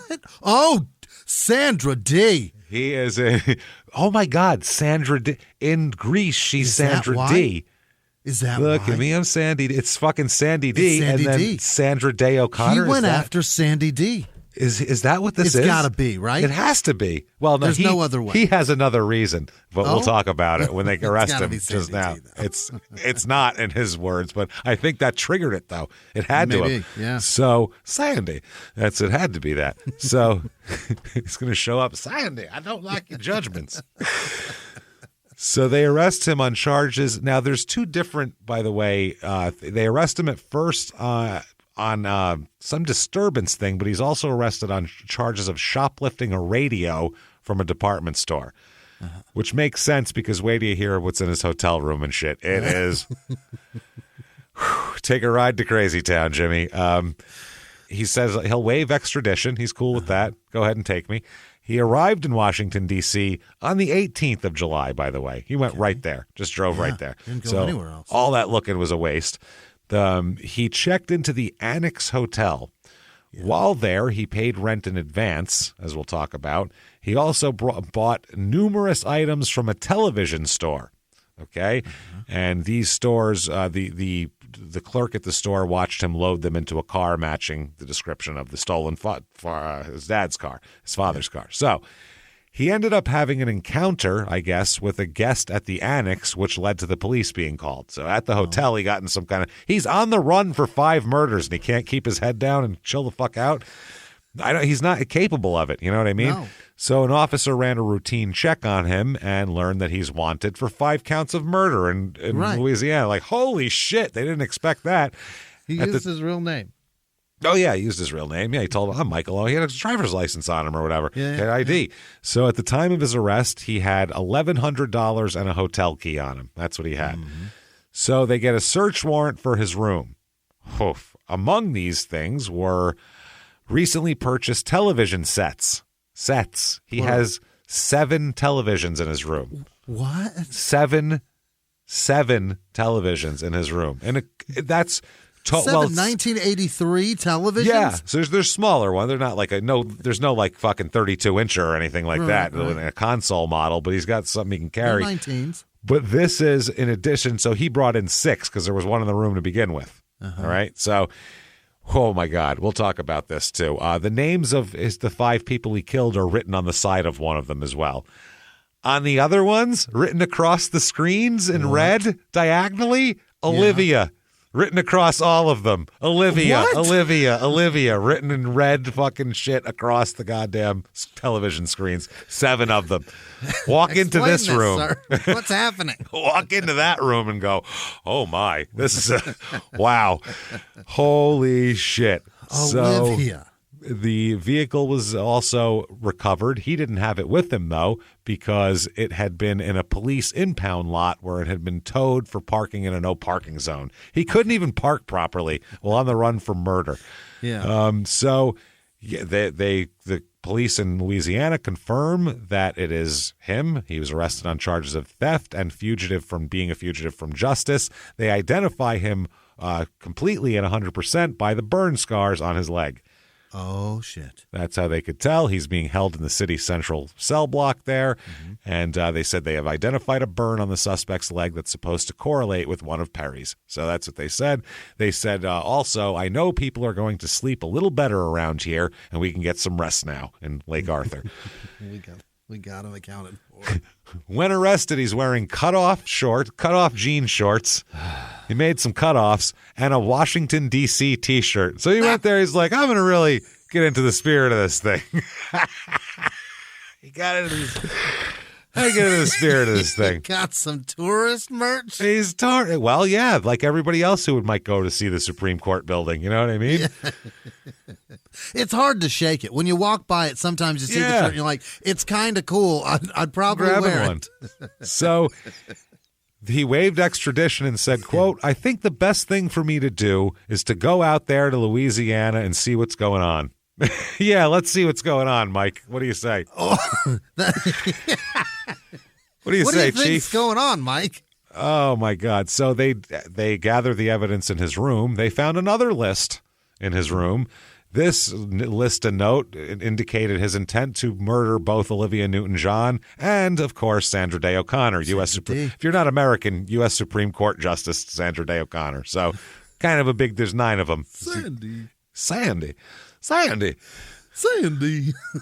on, Sandy. Sandy, come back.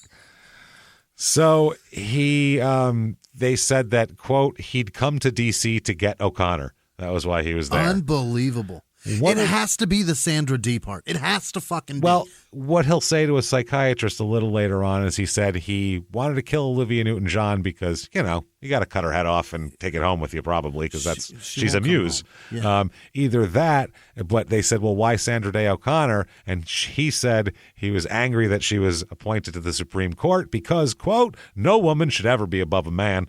Oh, my. That's why he wanted to kill her. Oh, my. She was a woman on the Supreme Court. The only time they should be above a man is in reverse cowgirl. And then I watch them bounce up and down. I say, spread your butthole out and let me take a look. That's right. Can I jam something in it? Excellent. So they sit him down and they say, why? Why? Yeah. And they asked him, why did you kill all those people? Yeah. His response, quote, the boys threw me out of my grandmother's house, which is the cousins next door. I guess he used to live there, and now he lives in a trailer behind because he's nuts. So they put him back there rather than... That does hurt a little. He said, stole money from me all the time. Don't know if that's true. And harassed me constantly. Okay. You can have beef with your cousins. Yeah. I don't know if it's true. Probably not true, honestly. But even if it is, you can have beef with your cousins. That's fine. You can be mad at your cousins. His perception, yeah. He said, my mother and father wouldn't leave me alone. Actually, they left you alone in the backyard. He said, they made me live in that little trailer behind the house and all those stinking dog pens. Oh, so the dogs was a big point of contention. It's a part of it. See what I mean? The dogs are like, you with the fucking dogs. But at the same time, they wouldn't leave him alone. But then they made him stay out there alone. So he's a little off there. He said, they took all my money all the time. Wouldn't let me in their house when I wanted. Huh. He said, I just couldn't take it anymore. So the cop said, I asked him why he killed the child. Well, why'd you kill the child? What's up with that? He said, quote, the kid was evil. Some sort of devil, a witch of some sort. And the psychiatrist later said, well, they said, the child's too young to do anything or harm you. The child doesn't even talk. Why kill the child? And he said, quote, he was a very smart kid, too smart for his age. I had to make sure he was dead. Too smart for his age. What does that even mean? That means he's a devil or a witch or something because he's being obviously too smart for a toddler, so he must be a devil, obviously. The devil's not. The devil would never. The devil would all. He'll have a different reason later on in his interview. Yeah. Wait till you hear that. Holy shit. Like I said, whatever you're hearing now and thinking, wow, you've heard nothing yet. You've heard nothing. Nothing. Going to impersonate themselves. It would never pass them off perfectly as a toddler. It would never always reflect as... They always say when the devil, very educated devil. When the devil comes back to work, comes back to Earth, he's going to come back as a toddler. And brilliant as fuck. Just a drooling on himself, but then out of nowhere, he'll just write a book. You don't know. He'll just say some smart things. Drooling on himself while he does calculus. It's wild, man. It's weird. So in the motel, they also want to talk to the motel people, and the woman who checked him in said he was very quiet. He would stay in his room until late at night, all the time. He'd stay up late at night, I guess. She said, quote, I checked Mike Perry and myself. This is Danette Hernandez here.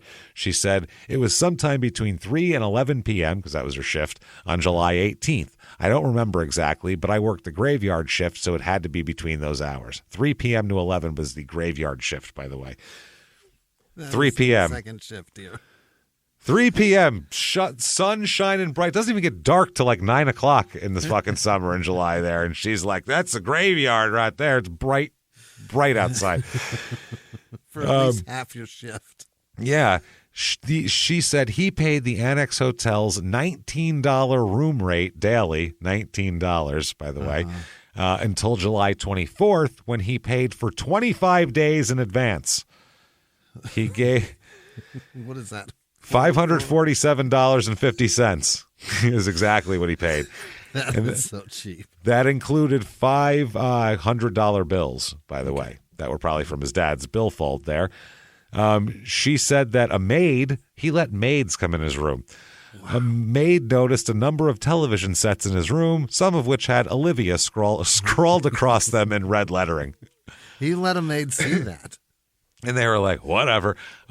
The Jefferson Davis County investigator, Ted Gary, confirmed that Perry had at least 7 portable TV sets in his hotel room, a tape deck, radios, and other items, and he did confirm that Olivia was scrawled on them. So that shit's real. Shit, the clerk also said that Perry supplied the required home address when he registered. She said he listed his address as 635 Louisiana Street, Lake Arthur, Louisiana. She said he was very quiet. He didn't come out of his room often. I don't really remember what he looked like. The only thing I remember about him is that he would come in and out late at night, after midnight, and never wore a shirt or shoes. We'll talk about that, too, because he's got some interest. No shoes. No shirt, no shoes. Come on in. Service, not a problem. They said the only complaint we had about him was when he stole the radio. So apparently that's an issue. So, wow, he is a fascinating man. He's fascinating. Now he's in the car on the way home. He gets so much more fascinating. So Looney Tunes Kenny Chesney. Wow, he really is. He's a bonkers. So Morgan Whalen is what you're saying? Isn't that Looney Tunes Kenny Chesney? Yeah. Same thing. So he says that I only know that from you, by the way, because I don't know who those people are otherwise. It's what you have told me. People are going to go, how the hell does James know that? From listening to you. So I pay attention when you talk. See? Now you know. I oftentimes rant about the people I don't appreciate. I listen. Just so you know, my ears to the ground here. I'm listening to you. You're not just shouting it into the ether. I got your back, pal. So he, on his way home, he said, while I'm on the way back, let me point you out. Will you swing by a couple of places? Let me show you where I threw these guns out that you might be interested in. He's willing to. He knows that. Oh yeah. He pointed them out. Discarded weapons. He had viewed. One's there. One's right there. He knew everything. What was going on? No problem. He's being transported from the jail to the state hospital for the criminally insane at the moment, just to have a little look over, little look see here. He's taken to the hospital for that. They said they were found exactly where he said they would be found, in a drainage canal southwest of Jennings. So the charges are 5 counts of first fucking degree murder. Yeah. Period. Death penalty, all that shit. This is bad shit. He wants to plead guilty. He does. He tries to plead guilty. He goes to court and said, I'm fucking guilty. Guilty is my plea. And the judge said, I don't accept that guilty plea. Because the state law prohibits people from pleading guilty in capital murder cases at the time. Because that's akin to suicide at that point, because you're going to get the death penalty, so they won't let you plead for that. And 2 psychiatric experts who examined him said that he's a paranoid schizophrenic who slips in and out of reality. So they both recommended he undergo additional testing at the mental hospital before we start throwing terms like guilty and not guilty around here. So He officially pleads innocent and innocent by reason of insanity to the charges. He's being held on, in 1983, $5 million bond. It's like... You had to be like Carlos the Jackal in 1983 to be held on. You had to be like an international terrorist to be held on that kind of money back then. At least he's a national terrorist. He killed 5 people and was on his way to get Sandra Day O'Connor. Oh yeah, no, he needs to be held. He's certainly a terrorist. I don't know how he could get a hold of, say, 1 million. You know what I mean? 5 million. I see what you're saying. Yeah. Giving him a chance to secure the bond. It's just There's no way he's getting. Yeah, he's not getting 5 million. Is like they might as well have said 48 billion jillion Google dollars, all that.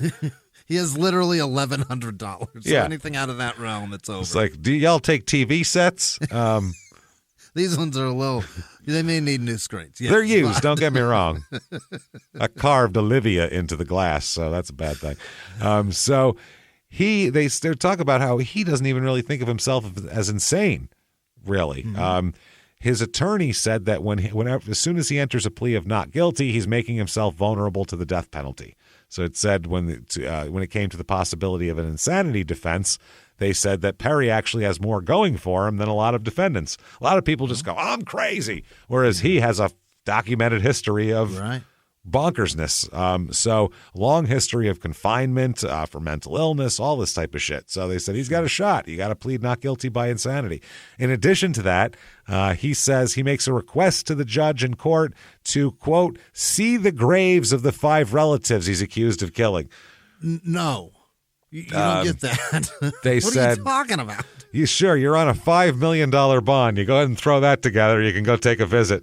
Go ahead and knock yourself out. Have a look-see. Have a look-see. Drop some carnations down and go for a walk here. They said you're not doing that. The deputy also told the judge that Perry, the judge told Perry that he could see copies of the death certificates to verify their deaths, if that's what it's about. Because if you want to make sure they're dead, is that what you're doing? You left. You don't know if maybe you're saying if he's especially a little off mentally, maybe he thinks they made it up and they're not really dead. So it's like, I'll show you paperwork if that's what you're interested in. It exists. Now here comes some strange behavior in court. Okay. He would craft, Jesus Christ, man. First of all, he'd come in like headbands and shit, but it wasn't he had different headbands. First, he had a ragged strip of cloth that he would just pull out of his pocket and he would tie it around his head like Rambo. Yeah. And then later on, he'd take it off, tie it around his wrist or his hand, just whatever. Then he would fashion headbands out of napkins, like twist napkins up into a headband and wear that to court. A headband napkin. Okay? Wore that to court. He often showed up in court barefoot and wearing dirty clothing. Oh, dude, that's the lawyer's got to go. Where's the lawyer in this? This is not, I'm getting in there and putting shoes on you. You can't fucking go into court like that. So when he did wear shoes or socks, he would just take them off halfway through the proceedings anyway. He'd just take them off. In the courtroom. In the court. As you know, outside of court, he never wears shoes and socks. In court, fuck it. I'm not wearing them either. They're sweaty. I got to let them breathe. I'm sweaty. I get that foot sweat going on. Dogs are barking. Oh, boy, I'll tell you, it's been a long day. My dogs are barking, everybody. Takes them off. When a reporter asked him in court, why do you do that? Why do you take your shoes and socks off in court? His answer, Jimmie? I breathe through my feet. That would be more sane. At least that makes sense. This is what I mean. I felt like I was being suffocated. I got gills in between my little finger toes. His answers, that would at least go, okay, A to B to C logic. Yeah. It's crazy logic, obviously, but at least there's logic. He just said, well, quote, it's the lifestyle of the mafia. You got to keep moving. What? That's it. That's his whole explanation. He takes his shoes in court, socks off in court because it's, quote, the lifestyle of the mafia. You've got to keep moving. So now he's in the mafia now, and people in the mafia stay barefoot so they can move away at a quick clip or pace. The thing about shoes is that it helps you move. They're good for I've never seen an NBA game where everyone isn't wearing sneakers, and those guys have to move a lot. They usually have shoes on. I've never seen a guy kick them off on a fast break. No. And I get that there's marathon runners that run barefoot. I understand. Don't send us. We get that. Are but there? Yeah, that's a big thing. Yeah, some people from like Kenya will. Yeah. I don't know if they still do it, but years ago it'd be like the old Broncos kicker who had no shoe on, like a moron in Denver. Remember him?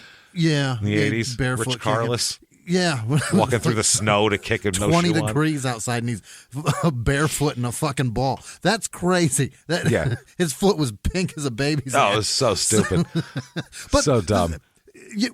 I've run barefoot before. Hurts like a bastard. Yeah. You ever But catch a rock? If you Holy grew up shit. never wearing shoes, though, you wouldn't feel like that. That would be fine. Really? You have calluses on your feet. Yeah. We're not like that. We wear shoes all the time, so our feet are very sensitive. You know the little Archie part? Yeah. That's real tender. Oh, you catch a rock there, it's over, my friend. I agree. There's people that do it, though. There's people that never my wear God. shoes. So also he had a tendency to spit and make obscene gestures as he sat at the defense table.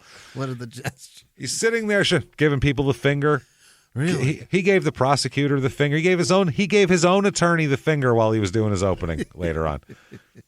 That's what he did. The judge, I fucks the jury, dude. He mean mugs the jury later on. He literally spitting? Stares him down, sneers at him. He'll just be like, pooh, and just spit out of nowhere. What are you doing? It's the way of the mafia, pal. I gotta keep moving. We're going to have a little competency hearing about old Michael Owen Perry. What do you say, everybody? Let's all let's have a look-see under the hood and make sure we got everything here, okay? He just spit. He just spit and took his shoes off and then fashioned his napkin into a headband, and now he's just not angry at anybody. He just spit. And then gave the jury foreman the finger. Let's take a look at him and make sure. So, Jesus Christ. It says that, obviously, Louisiana has their own, every state has their own standards of shit, and then it's all the Constitution, Supreme Court, that all kind of, their rulings go over everything. But everybody tries to, the mental illness thing, the mental illness defense, every state kind of has their own little niches about that. So they said at that point he was shipped to the Feliciana Forensic Facility for the criminally insane, where he was shipped after being found incompetent to stand trial the first time, as we'll find out. We'll talk about that.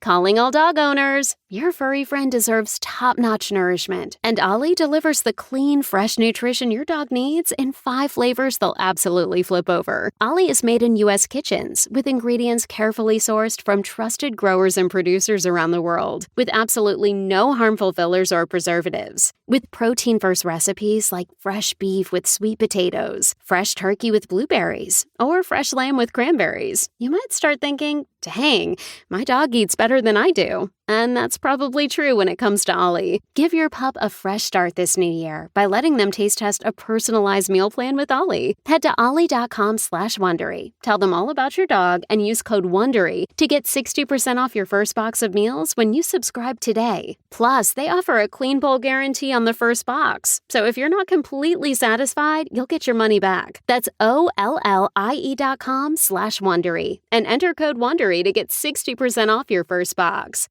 Start your dog's new year off right with Ollie. Start your dog's new year off right with Ollie. Creating really great retail experiences is tough, especially with multiple stores, teams of staff, fulfillment centers, separate workflows. It's a lot. But with Shopify Point of Sale, you can do it all without complexity. And let's face it, acquiring new customers is expensive. With Shopify POS, you can keep shoppers coming back with personalized experiences and first-party data that give marketing teams a competitive edge. In fact, it's proven, based on a report from EY, businesses on Shopify POS see real results, like 22% better total cost of ownership and benefits, equivalent to an 8.9% uplift in sales on average relative to the market set surveyed. Want more? Check out at shopify.com/Wondery.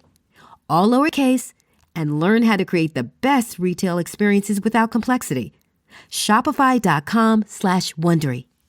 He told doctors there that he heard voices. He said that robots told him to kill his family. Oh, no. And that also, in addition to that, The robots told him that if he himself, Michael Owen Perry, were to be shot in the head, it wouldn't kill him.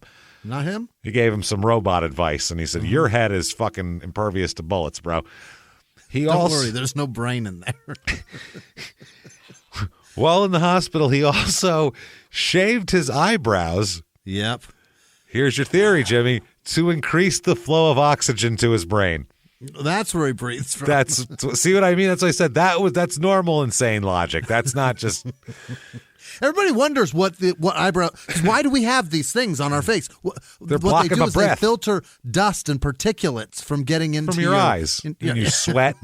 He goes, or into your brain. That's what they tell us. That's the thing. The real reason is it's to keep people down because it keeps you below your actual brain capacity. Because if you had enough oxygen in your brain to do all the functions that you wanted without these goddamn eyebrows, the world couldn't take the thoughts that you'd have. And he is shaving his eyebrows to increase the flow of oxygen to his brain. That is the craziest of the crazy appearances. When you got no eyebrows. Yeah, that's different. Oh, boy.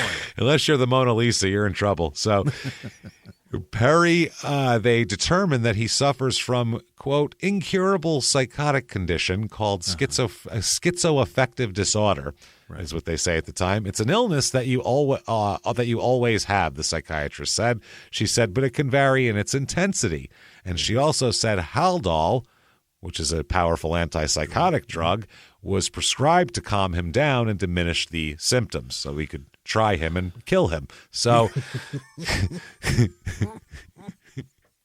going to get him nice and calm so we can put him out of his deal here. So and Harry Connick Jr.'s dad is going to murk him. You know how it goes. So the first commission was composed as a commission to decide of doctors, to decide his sanity. Dr. Lewis E. Shirley Jr., a general practitioner with some capacity to treat psychiatric disorders. So he's just a regular doctor. Dr. Young Hee Kang, a general practitioner who completed a residency in psychiatry. Again, not a psychiatrist. And the other doctor that we just talked about, who is a psychiatrist. So after brief interviews with him in jail, they were both of the opinion that he needed further evaluation. They said, we find he has a long history of paranoid schizophrenia and that this time is not in complete contact with reality and may be dangerous to himself and others, obviously. Sure. So, second sanity hearing. Oh, boy. Okay. Composed of the same two doctors who were on the first commission, non-psychiatrists, plus an additional physician who specializes in psychiatry, Dr. Aretta J. Rathmel. So they testified that he was, quote, presently sane and able to proceed with the trial. Rathmel added, in my opinion, he was sane at the time of the alleged offense. He's suffering from a mental disease, but at the time, it is in my opinion that he was sane. Now, okay, we can say criminally responsible. That's if you want to call it that, let's call it that. But words have meaning. Yeah. That's what I mean. That's what I don't like when we charge a 12-year-old as an adult. Well, then why do we have the word adult? Let's just not use that word anymore. Let's use something else. I just want us to all be honest and not use euphemisms. We can say that he, is sane enough, but you can't say he was sane at the time of the killings. You cannot say this is a sane man. You just can't. And how do you prove that at the time? Because we're in fucking not that time. Because he planned, waited, and they said he could compose a plan to do all this, steal the money, try to hide. That's because once you try to cover up your actions and run away and do all that. But he didn't do it for that reason. He was like, now next on my list, Sandra Day O'Connor. Right. And he's nuts. He didn't cover it. He left them out, for God's sakes. And he left to D.C. He didn't do anything to cover anything. Yeah. So out of all the doctors who've examined him, only Rathmel thinks he was rational on the day he did the killings. Based on 3 hours of interviews and a 2-hour scan, 2 hours of looking over thousands of pages of medical records from 2 different mental institutions. So that's this. She just looked him over. She's like, I think he was fine. Like, this was a quick thing here. The only thing that to me says he knew what he was doing was throwing the guns away. Outside of that, yeah, absolutely. Outside of that, I think he was just in furtherance of the crime. It's fucking wild. So That's all it was based on. They said that the records compiled by psychiatrists at Central States Hospital in Pineville diagnosed him as having paranoid illness, which they indicate is more of a character trait or a state of mind than is the more serious schizophrenic illness. So she was like, he's like a light schizophrenic, not really, He's like diet smear. Schizo, you know what I mean? Like diet schizo. Schizo zero. Yeah, that's how it goes. You know how it is. Skit zero is good stuff. It's delicious, really. Gotta have schizo light. That is fucking insane. Oh my God. So she characterized schizophrenia as a more incapacitating thinking disorder because he's doing great, this guy. She believed that he periodically has severe psychotic problems or psychiatric problems, but agreed that, she found at the time of his examination, he was in remission of a paranoid illness. So on cross-examination, though, this doctor admitted other hospital records characterized him as having paranoid schizophrenia, and she noted that those words always appeared with the signature of non-medical personnel. She said that she noted no psychiatrist had ever documented the diagnosis of acute paranoid schizophrenia. So that's how she goes. She says that the criteria is able to assist his counsel at trial, be aware of the charges against him, and be able to help in his defense. He can do all of that while wearing no shoes and a napkin headband. And spitting. And spitting and giving his attorney the finger. That's going to go over very well in court. So the judge here was like, Jesus fucking Christ. He says, okay, I guess he ruled that the evidence is clear that he is presently sane and mentally competent for the purpose of understanding the proceedings against him and is able to assist his counsel in defense. So here we go. Now, while this is going on, there's a lawsuit filed against him. This is the second lawsuit filed against him. He's facing trial here.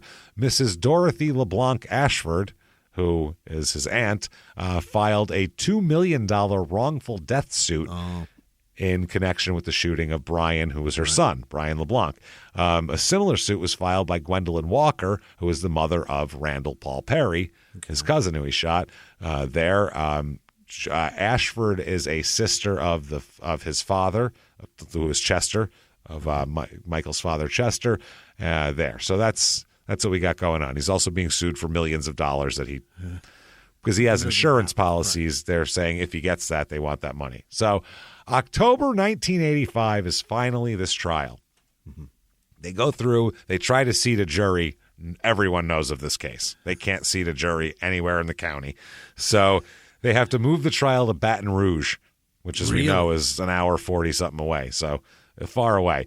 So as before the trial, he withdrew his plea of innocent by reason of insanity and just pleaded innocent. His attorneys begged him not to do this. They said, please, if you have the innocent by reason of insanity, at least maybe they won't do this. Yeah. If you just say innocent, you definitely did it. You're getting put in the fucking electric chair. This is crazy. Running not guilty is just, that's nuts. Yeah, we can sell you're crazy. Right? We can sell it. That's a sell, but we can't sell whatever other crazy shit you got going on here, just that you're innocent. So Perry, during this in court, he said this. He tries to shake hands with the assistant attorney general as the court proceedings start, and he said, I just want to make sure it's a fair trial. That's what Perry says while trying to shake the hand of the guy. Yeah. Then he says to the prosecutor, quote, it's up to you. You're the one prosecuting. And then he sits down like, ball's in your court, buddy, like he was playing judge now. Oh, boy.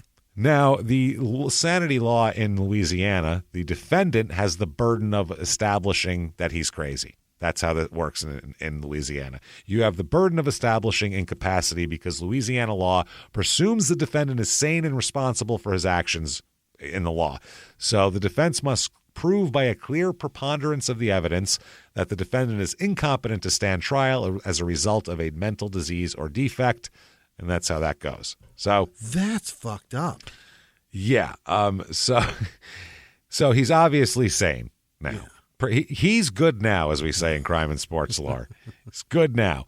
But wait, his trial's moved to Baton Rouge. His antics get weirder in court from there. Okay. Oh, yes. He's now taken to, in addition to making napkin headbands, spitting, cursing, giving the finger, and taking his shoes off, He now takes to wearing paper. He now does the paper like for his headbands, but he puts them around his toes now. Like he got a pedicure? Like he got a pedicure, yeah.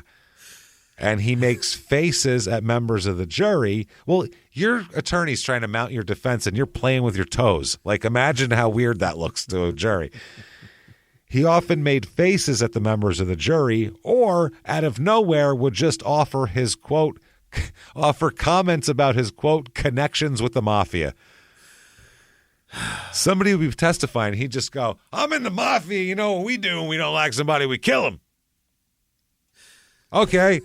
And he's claimed not guilty. Not guilty. And sane, too. And I'm also sane. Correct. The judge eventually had the first 2 rows of seats behind him cleared so that nobody would get hurt. Because they didn't know he's so unpredictable. They didn't know if he'd just start swinging his arms around, start spitting at people behind him. Who knows? He needs a two-row buffer. A 2-row buffer zone to keep him away from people. So, holy shit. His aunt, who is his mom's sister, she visited him 18 times in jail and brought him clothes, writing supplies, and toiletries. Felt bad for him. Right. You know, still is her nephew, and she probably realizes he's fucking crazy. Right. So she said, quote, in September of 1983, when I knew they were fixing to transfer him to Jackson, I was concerned about the weather turning cooler, and I brought him some long-sleeved shirts. As I was leaving, he said to me that he had killed those people. He said, Aunt Zula, I did it. I killed those people. He said that the scene the day of the murders was like a battlefield in Vietnam. You don't know. Dead people. He's never been to Vietnam. Another time he said, don't worry, those people meant nothing to me. He told her at a different time. Thank God. So varying degrees of... That makes it so much better. She ends up testifying all this against him. So she becomes like public enemy number 1 to him after Olivia Newton John, of course. Sandra Day, forget it. She calls it, he's like, my Aunt Zula that ratted me out, that bitch. Like, dude, you killed everybody and then went somewhere and told everyone about it. What are you talking about? So she also said that she heard Michael deny involvement with killing this family also in jail. He also said, I didn't do it one day. Then he said, yeah, I did. It looked like a Vietnam battlefield. She also said her nephew told her stories that she considered, quote, whoppers and some big lies. And sometimes he would say things just to get attention and shock her. So she didn't know what to believe from him because, you know, he's a wackadoo. So Xanadu. As we've said, the batshit nut doesn't fall far from the crazy tree. Right. So fingerprints they find here. A fingerprint expert examined 34 pieces of evidence taken from the home of Chester and Grace Perry, you know, his parents' home, and testified in court that 0 prints matched any samples taken from Michael Owen Perry. He left no fingerprints. How did he do that? His footprint was found on the passenger side windshield of his mother's car. Why would his footprint be up there? Who the fuck knows? Maybe he tried to kick it in. Listen, when you get relaxed over there in the passenger seat, you put your feet up. And if you have your shoes on, your foot's going to show up. I was thinking the outside of it. I guess that makes sense. They said, though, that they don't know when that print was made. Right. So, Jesus Christ. I love how the newspapers describe things. Perry, a 30-year-old ex-mental patient, faces the electric chair. That's what it says. A 30-year-old needs to be a mental patient. You guys, he's not a former. He's still a patient. So in court, this guy said, none of the 34 prints I recovered could be linked to Perry. Mm-hmm. This included partial prints found in a wine bottle and a drinking glass.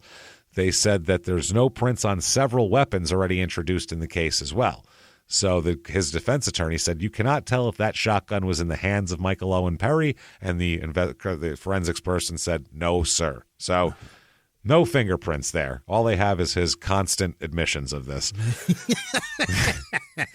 All they have is the list of dead people in his possession. That's all. So the defense's opening is this. This is Mark Romero as the defense attorney. He said, quote, I will present you to another reasonable hypothesis for what happened. He said that the prosecution's going to have to prove their story. He said, I don't have to prove anything to you, as the defense doesn't. He said, is there any real proof that he ever used those weapons? There's no fingerprints, so there's no witnesses. He said there's no witnesses. So how do you know that?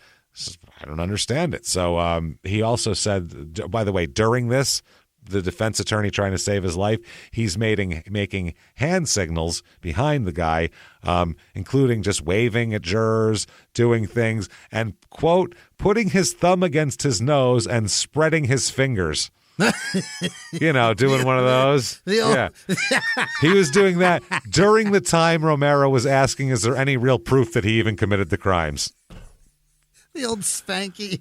Yep, that's what he's doing. Go fuck yourself as a child thing. When the jury took a break, Perry put his arm around a bailiff's shoulder to be escorted out of the room. Like, come on, pal, let's go out this way.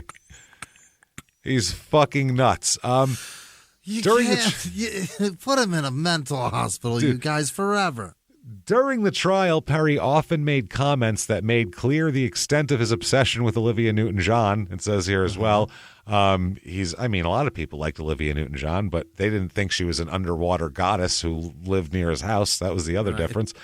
So Olivia Newton John would later say, I'm talking like years later, in the Hopelessly Devoted to You documentary about her, she became so frightened by Perry that she moved from her house in Malibu to her parents' home in Australia after one of the many, she said, way more than he ever said he sent, one of the many letters that she received was included a photo of her in which her eyes had been scratched out.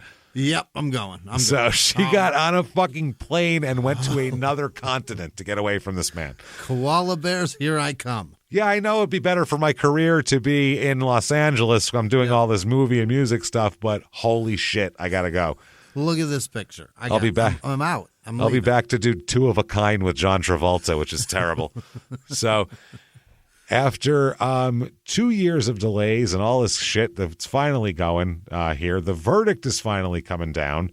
Wow. This is the attorney, by the way, later on, well, we'll say. So he's found guilty. All right. Guilty, obviously. 5 times over. Bang, bang, bang, bang, bang. During sentencing, they had the psychiatrist come on here, a certified psychiatrist, Dr. Teresa Jimenez, who was employed as a clinical director at the forensic facility where he was. She said there's 2 types of mental illness. Schizophrenia is a major one, and those illnesses that he has that constitute personality disorders. She said that he is an antisocial type personality disorder, and so he's fine. Feel free to put him to death. Yeah. No worries. So the jury and judge says, well, you, sir, may fuck off, death penalty. Thank you. They're going to fry his crazy ass. Yeah. Uh-huh. So the one of the lawyers says, if you put yourself in the position of a juror who's not allowed to find this man insane, what do you do with him? That's true. Yeah. You'd have to find him not guilty and let him walk. That's the option. Either he's going to the electric chair or you let him go. You got to give them the option of putting him in a hospital, right? They said if you start with the belief that everybody gets out of jail eventually, whether the judge tells you differently or not, you think if we don't give him death, he's going to get out. Obviously, you don't want him on the street. So, he is found given the death penalty, which is interesting. The judge rules that as long as Perry took the Haldol, even if by force, they have to force it down his throat, that's the same as him being sane and we can execute him. Is that right? Yeah, if we can keep him sane up till his execution, then fucking whatever. So, you guys gotta calm down. Obviously, there's going to be some appeals on that basis we can force feed him Haldol to fucking, just to stick him in an electric chair. So the appeals are expert witnesses in the Sanity Commission hearing they have, at which competency was found, were examined thoroughly by the prosecution and the defense. In the appeals, they find that 3 examining physicians were unanimous in their conclusion that he was able to proceed with the trial. So they're saying, he seemed pretty goddamn sane to us. So in light of the evaluation of the expert testimony, they said that the first appeals court said that they cannot find the trial court's determination of his competency to be erroneous. They said they found him sane. That's what it was. Because they can't just say, well, we think he's insane. They have to find error in the way the court found him sane. That's the only way that they can do that. So their hands are kind of tied. So the Louisiana Supreme Court denies his appeal as well. And the state court ruled that it will not execute one who has become insane subsequent to his conviction. Oh. So even if he's insane now. Hold on. Okay. Yeah. So that meant that sanity hearings had to proceed at any attempt to do the execution. They had to have like tons of sanity hearings leading up to it to make sure he's sane every day. So 1988, there's a sanity hearing conducted by Judge L.J. Heimel. And again, 3 psychiatrists and a psychologist said that he suffers from schizoaffective disorder. They said that Perry was, quote, psychotic when off medication, and he's that way medicated. So, yeah, they said that. Always, exactly right. They said that he's a moving target, quote unquote, because his competency changes frequently. He's fucking bonkers. Can we just say bonkers? Even crazy people are sane for 5 minutes a day. A broken clock is right twice a fucking day. You know what I mean? Yeah. Sometimes you got to drink water and eat food. I'm sure in those moments there's some lucidity. There's some clarity. Yeah. It's wild. Even the people you hate the most, every once in a blue will say something. You go, all right, well, that's not stupid. But everything else that person says is stupid. It's one of those things. So they said that he's legally competent, therefore ready for execution. That's one doctor out of the group said that, out of 4 people. So called to the stand, they called him to the stand while he was unmedicated. Yeah. Unmedicated. Unmedicated. This is from the newspaper.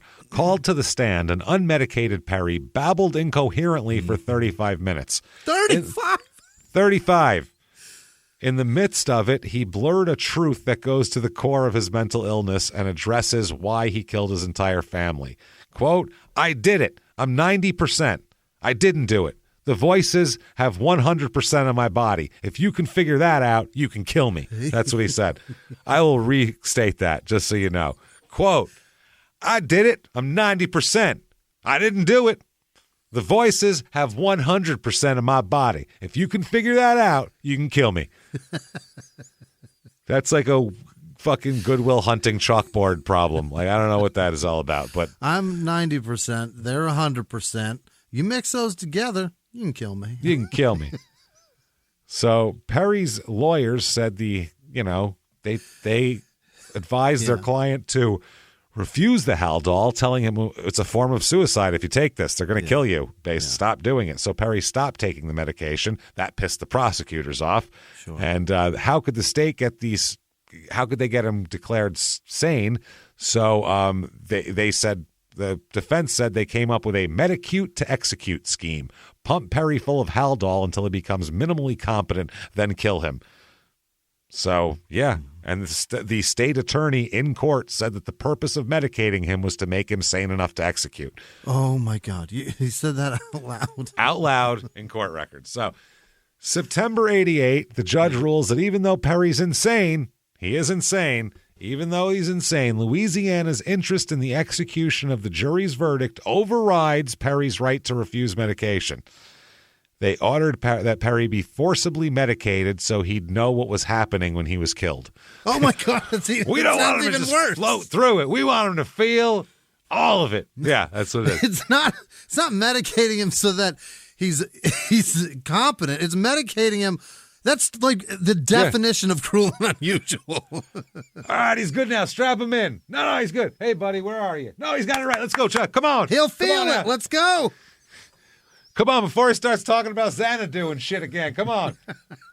Once he brings up Xanadu, buddy, I don't even know anymore. We gotta unplug the whole rig at that point, because holy shit, we'll definitely get. That is a crazy thing to say out loud. This is wild. I can't believe they're just saying that and being like, so it gets dumber, and then we finally hear from him in totality and in its whole here. That's crazy. So the Louisiana Supreme Court turned a deaf ear to this. They said, yeah, kill him. So the U.S. Supreme Court agrees to hear the case, including Sandra Day O'Connor. I don't know if she recused herself or what here, but that's incredible. That is wild. So he's like, finally, she knows my name. So they agree. Oral arguments were presented in October 1990, so 7 years after the murder. They said medically treating someone solely to kill him, this is his lawyers arguing, violated the Eighth Amendment ban against cruel and unusual punishment. Louisiana's scheme countered, this is Antonin Scalia saying this, so we know it's going to be fucking mean, that it, quote, seems perfectly reasonable to me. People wonder why I celebrated when that guy croaked. The state literally said we're drugging him so he knows what's happening. Yeah, so he can feel it. Now, he did kill a 2-year-old, and I get why you're upset and everything, but nobody can say this guy knows what the fuck is going on. No, but I'm sorry. This he's nuts, man. He is nuts. He's got a brawny headband, you guys. No. Yeah, this is insane. He's crazy. This is the way of the mafia. Judge Thurgood Marshall, who had written the decision barring execution of the insane, he's the guy who wrote that to begin with, was furious with Louisiana's attempt to evade the mandate. He said, you're just trying to go around it. He said, well, in the interest of Louisiana, while you're giving him the Haldol, why don't you just give him enough to kill him? That's what they said to the state. Like, I mean, you're just doing it anyway. Fuck it. Legally, it's very weird. So they ultimately avoided the issue by sending the case back to be reheard on technical grounds. This is the fucked up part. So they said that there's basically like you can't kill him right now. They left the unwilling to upset the jury verdict. They left the conviction and death sentence in place, but also moved. It's very strange. We'll talk more about it. Why don't you guys think it over? We'll leave it in place, but do some more digging. Look it up. This whole thing is weird. Whether you want to kill him or not, the whole thing's just weird. It's just a weird thing. 1990, the LA Times called the Perry case the most closely watched death penalty case of the current term. This was the big one. It was thought that the case would give the presumably conservative Supreme Court a chance to telegraph its support of the death penalty, but they didn't. There ended up being 4-4. They didn't even. It wasn't even a whole vote. So they said the only thing weighing that they said about the American Medical Association, the American Psychiatric Association, both came out in support of Perry's position that he shouldn't be forced to take Haldol if he didn't want it. Right. Okay. 1992 here. October 19th, 1992, the Louisiana Supreme Court issued a, quote, scathing 47-page ruling that forbade Louisiana from forcibly medicating Perry for the purpose of killing him and put in place what amounts to a permanent stay of execution. Mm-hmm. The state could ask the court to stay, quote, only if Perry achieves or regains his sanity independently of and without the influence of antipsychotic drugs. So if he sanes up, you can kill him. One justice said this, quote, there is no overwhelming need to execute this crazy man, which I think sums it up very well. So 1993, this is the San Francisco Examiner, and this is the real wild part here. This is his interview and shit. As of then, this is April 11th, 1993. This is the guy describes it. Perry still lives on death row under the sentence of death. He must die slowly, trapped in the meaningless tortures of a 6x8 foot cell and his own insanity. He'll grow old watching generations of cellmates being led away one by one to meet the death man. Wow. Because they keep him on death row still because that's where the solitary is, and they don't want him. They can't put him in general population. No. They can't give this guy a fucking roommate. Are you kidding me? Jesus Christ, cellmate in there with him. Stand him in a line with other people. Holy shit. You got to. Yeah, so they've kept him in solitary, which always makes people much saner when you keep them by themselves for decades. They get really normal then. They get real deep thoughts and clarity. Yeah, now here is the article. This is Douglas. This is right out of the paper. Douglas Dennis is a prisoner serving a life sentence for murder at Louisiana State Prison at Angola, where our guy is here. Mm-hmm. He's a staff writer on the prison's award-winning magazine, The Angolite, which is also publishing a version of this interview. So San Francisco Examiner picked up this interview, kind of like an AP thing, from the prison paper, from the prisoner who interviewed him. Wow. So I'll read from the article. After the dust settled, this writer received permission from prison administrators and Perry's lawyers to conduct an exclusive interview with Perry and see him as the state wanted him to be, medicated to legal competence. The lawyers and I were led down a narrow hallway and through a barred gate into an office just outside death row. I think this is while he is medicated, by the way. Mm-hmm. So that keep that in mind. This is quote sane Michael Perry. This is the one they want. This is how they want him to be in a chair. Yeah. The room was tiny and grim. Cement floor, tile walls, harsh fluorescent lights, and heavy plexiglass windows with a chill, lifeless air. Perry entered wearing leg irons, a rumpled white jumpsuit, and a big smile. He sat in a hard plastic chair, greedily lighting a cigarette snatched from among several placed within reach. "What's your name?" I asked. And it starts. Oh, boy. Quote, "Well, I've had several names." Fuck yeah. Oh, yeah. The first name I heard me called was Mike. Yep. The first name I heard me called. Think about how he put that. Right. The wording for that is that's so him weird. Standing outside his body, somebody speaking to him. I heard me called. Yeah. And I heard it as that guy was calling me when I was standing over here. Wow. The first name I heard me called was Mike. Then it was God. Then it was Ziwick Ma. Yeah. Then it was I. And then it was just back to Michael Owen Perry. Okay.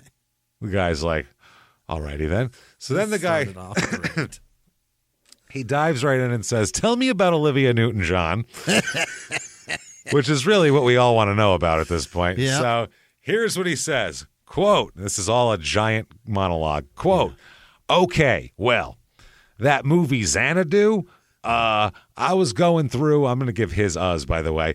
"I was going through a bad time because I was laying down in my bed and the son of a gun would start moving on me." Right. The bed. The gun? The bed. Yeah. The bed's a son of a gun because it's moving. Okay. That's why he was going through a bad time, because his bed moved every time he laid in it. Obviously, that's terrible. And I was, maybe there's something under the house. That's what he thought, moving his bed around, some sort of magnetic force or something. So I wrote Olivia that. Hold on, I can't say it. This is what he wrote Olivia. Quote, "Hey, Olivia, listen." No, this is Jimmie. Quote, "Are you under my house, girl?"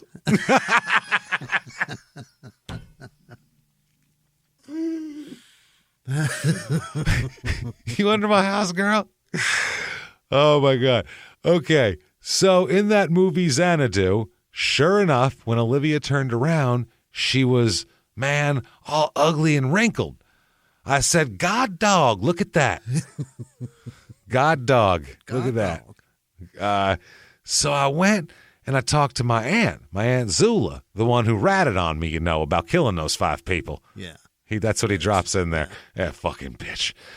Quote, "So I told my Aunt Zula, I says, somebody ought to kill that man." Not kill that man, kill that, man. Right. "That's the same way my mother looked at me whenever I got burned that morning." So he's saying his mother burned him on purpose. Sure enough, when the crime was committed, the voices, they told me to do it. And I says, "No, man, I don't want to do it." You know how that is, right? Yeah, I know. Yeah, that part's you know how that is, right? He says, "I don't want to do it, And so then I said, "If you want to commit murder, now's the time to do it," I said. "But I'm not going to help you because my 2 little cousins was asleep." So he shot the gun, and then I boogied. Oh, my. I boogied man. That's what he said. So I boogied man. That makes a difference. That's pretty good. He is a boogeyman. Yeah. All of a sudden, I guess the guy who did it has a word bigger than me. Blamed it on me, I guess, because he's the only one that was there. Okay. Let's back that party up for a second. A medicated man said this. Yes. And it's somehow nuttier. The voices told me to do it, and I said, "No, man, I don't want to do it." So then they said, if you want to commit murder, now's the time to do it. So he said, "I don't want to do it." And they said, "Well, if you want to kill someone, now's the time to do it." Yeah. And I said, "I'm not going to help you because my 2 little cousins was asleep." So then the voices, it went from being a voice to a physical object that can shoot a gun now. Now it's a physical being. So he shot the gun.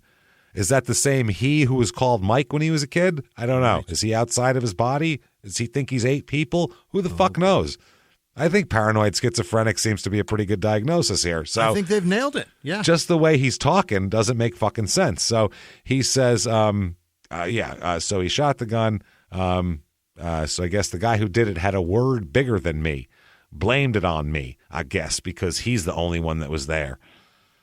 So wacky. Now, the author here, this other prisoner, the guy, journalist, he wrote, Perry couldn't be still. Some part of him was always in motion, hands moving, foot wriggling, head nodding, body shifting. Once, to emphasize a point, he grabbed my wrists and shook me. The words spewed so fast it was like standing in front of a high-pressure hose. Okay, he's not done, by the way, with his explanation of... This started out with, tell me about Olivia Newton John, by the way. This started out with, have you seen Grease? And it went to this. So he says, I guess he's the one, only one that was there, because, blamed it on me, I guess, because he's the only one that was there. Then he goes on to say, so maybe those 5 people are still living. Mm-hmm. I don't know. I haven't seen them since then. I saw one of them. Okay. Maybe they're still living. I don't know. I haven't seen them since then. Then he says, I saw one of them, after he just said he hadn't seen them. I saw Brian Joseph LeBlanc over here on a visit, him and his mother. No, you didn't. He's buried. He is very dead. Well, he said it was his mother, but I don't know how many mothers he has. He questioned the woman, not the man. Whoa. Holy. Oh, my God. But I don't know how many mothers he has. He's a sarcastic guy, and he dirties the womb up, Yeah. What the fuck are you talking about? This is nuts. He said, he takes a pause and says, so did I say that about Olivia, that they ought to kill her? But I wasn't going to kill her. That wasn't on my mind, He said, see, there's my little sister talking to me right now. He said he cocked his head and looked up, by the way, before he says this. Then he says, see, there's my little sister talking to me right now. And I talked to my foot because he always says he can hear me that far. I talked to my foot because he says he can always hear me that far. So it's safe. The greatest sentence ever. He says, so it's safe for me to meet God. And then a guard passes by and he points to him and says, that might be God right there. No, your foot? Yeah. Let me read that again quickly, because this is how he said it. This is how he said it very quickly. And you're the guy sitting over there. Okay, well, the question is, tell me about Olivia Newton John. Right. Okay, well, that movie Xanadu, I was going through a bad time because I was laying down in my bed and the son of a gun would start moving on me. And I was, maybe there's something under the house, so I wrote Olivia that. Are you under my house, girl? Okay, so in that movie Xanadu, sure enough, when Olivia turned around, there she was, man, all ugly and wrinkled. I said, God dog, look at that. So I went and talked to my Aunt Zola, the one that ratted on me, about killing them 5 people.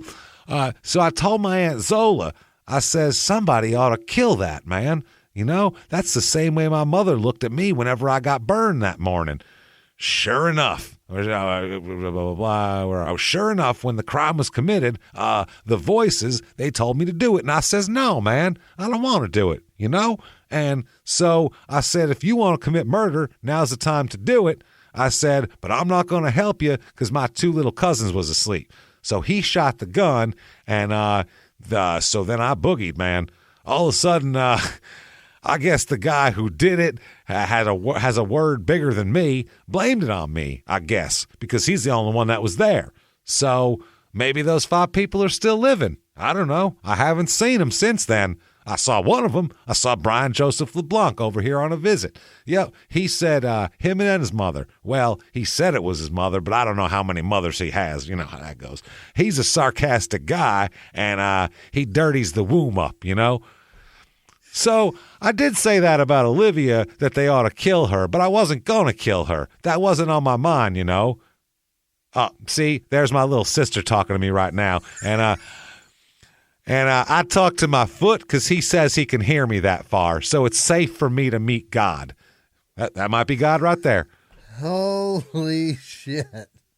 Imagine you're sitting across from that man who says all of that quickly, rapid fire. After being asked, tell me about Olivia Newton John. Yeah, you think this motherfucker's crazy. You can't kill that person. He's nuts. So then the reporter asks another hard question. Mm-hmm. Why didn't you like Anthony Bonin? He was just a little baby. Yeah. You want to hear a really crazy response? I don't know.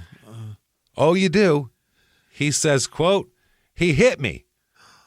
Once you hit me, man, I cut you off. Oh, my God. But if you give me a cigarette, I put you back 10%. That's right. I'm sharp, but I'm not smart.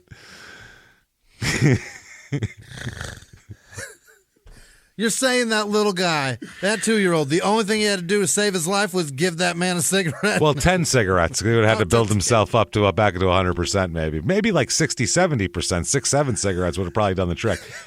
You give a mouse a cookie. I will repeat that because obviously... That is awesome. Everybody pull your cars back on the road. Yeah.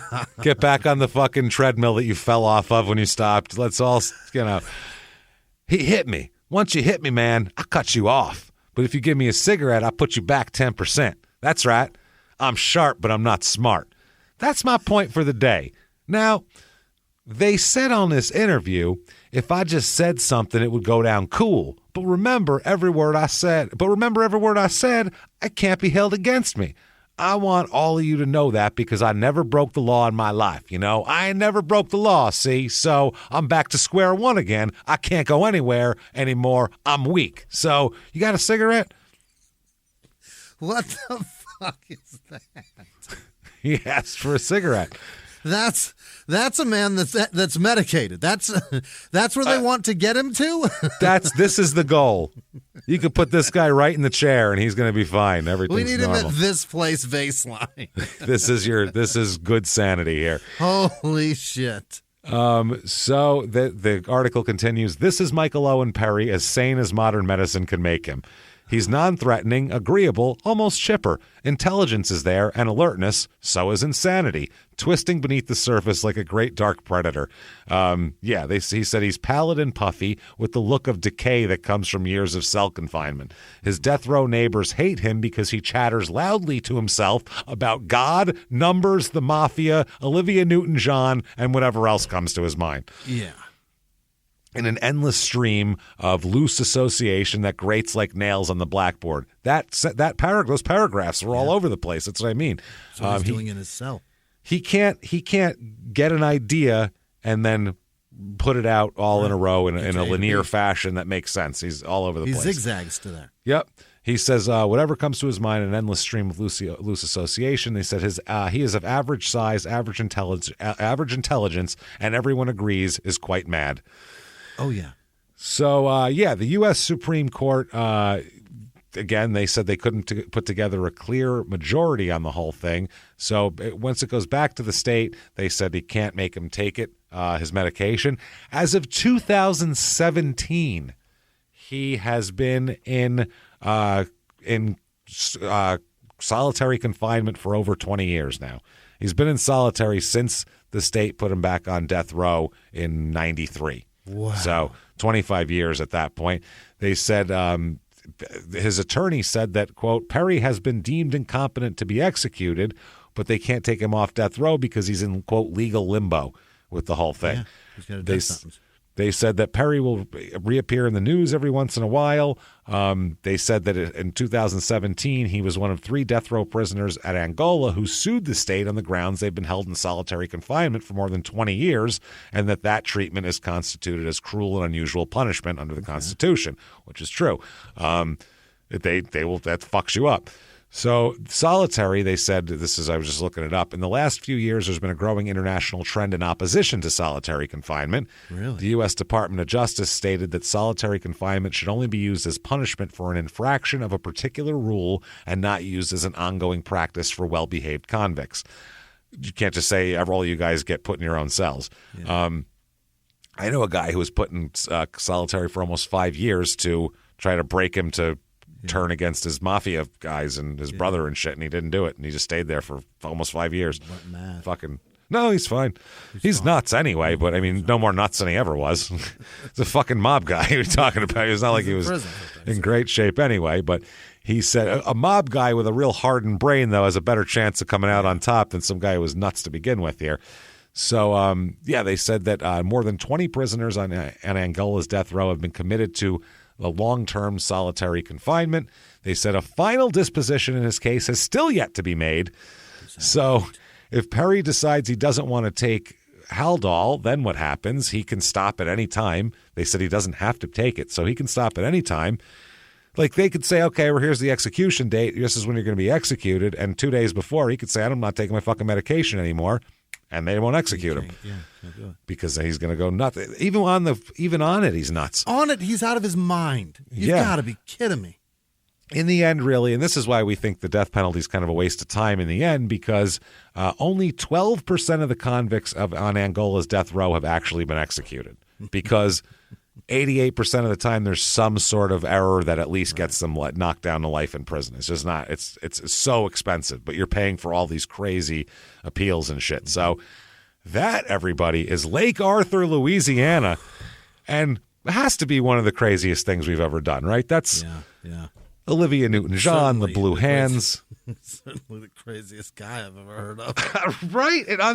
And that's saying something, because we have done 350 episodes of this show and another 310 plus of Crime and Sports. Yeah. We're talking crazy guys with brain damage that have been hit in the head for 20 fucking years and then pumped up with cocaine and steroids, and we send them out into the world. They're not as crazy as this guy. Out of control. This is wild, man. So, wow. If you like that story, I mean, who doesn't? Tell your friends about that. Tell everybody about it. Get on social media. Do it. Tell everybody.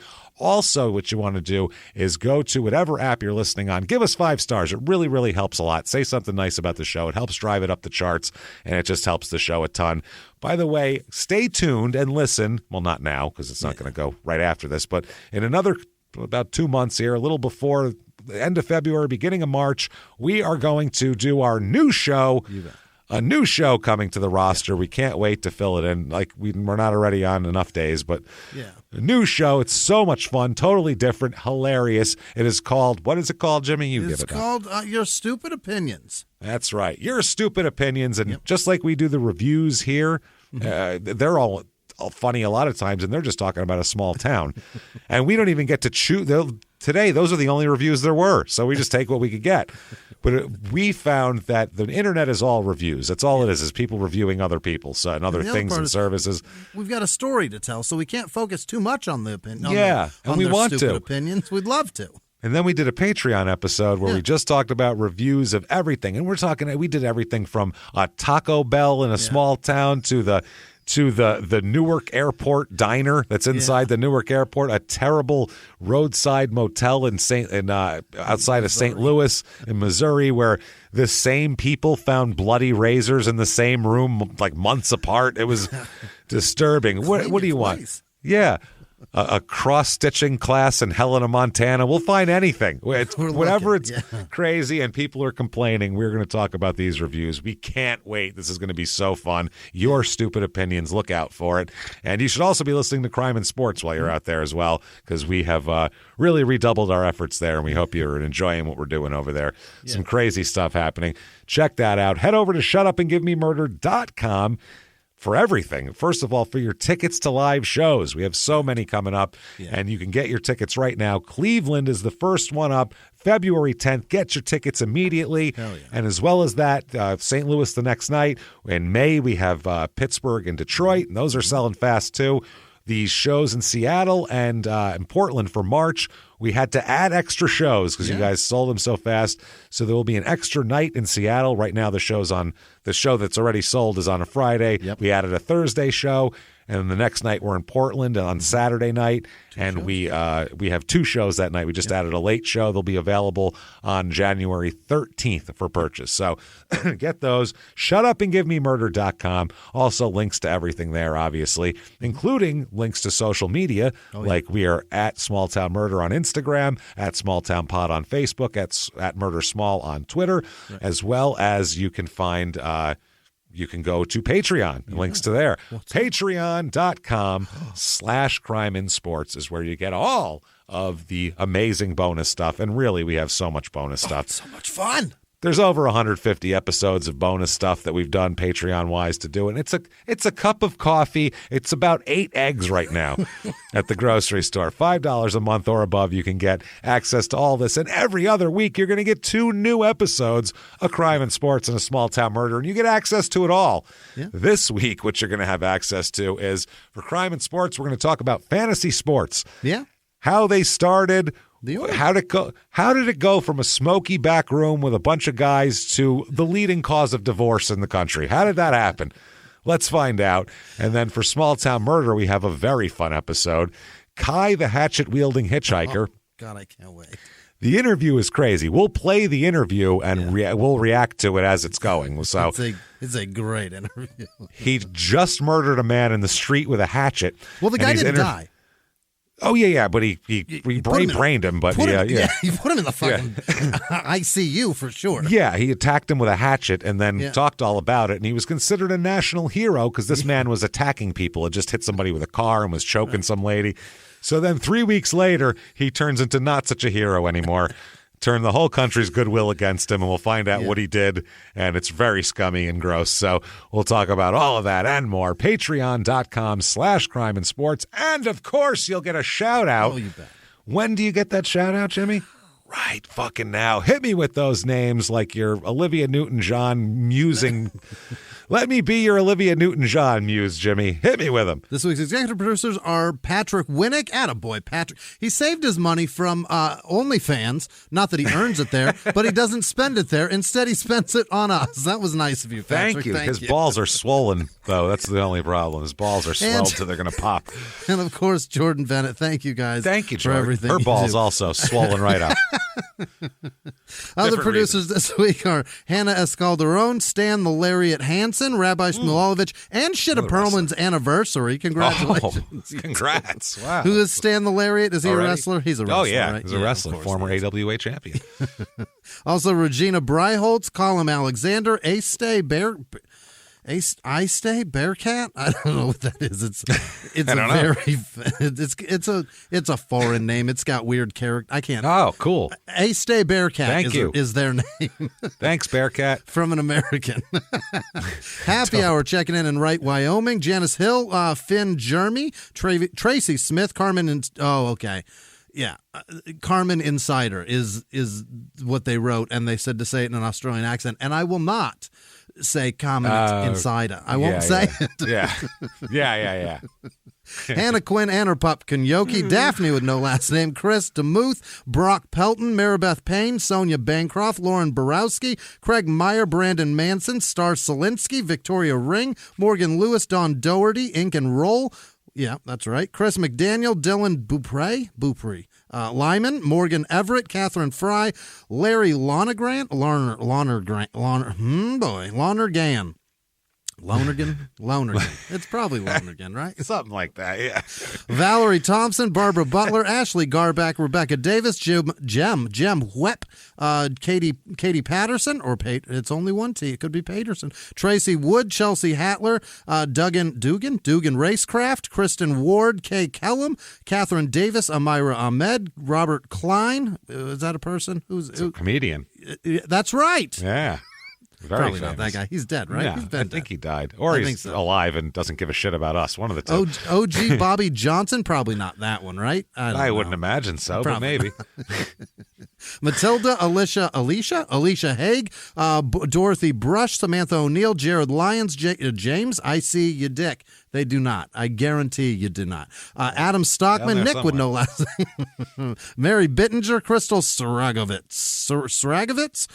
C-Back, C-B-E-B-A-C, 2133. I don't know what it is. C, blood alcohol content, 2133. Jamie D'Agostino, Julie Vincent, Carmen Roy, or Wah maybe, Megan Lacey, Sarah Vaughn, Jordan Tolhurst, Johnny fucking Howard, John Bargan, Dina Haslock, Dennis Desquer, oh boy, Desquerliers. You got that. That's a French one I'll never get. Monica Guerriero, and on also Monica Morse Guerriero. She signed up twice. Has to be the same person. Face with no last name. Carolyn Hudson, Emily B, Zoe Ream, Cassie Hampton, Paul Lucarati.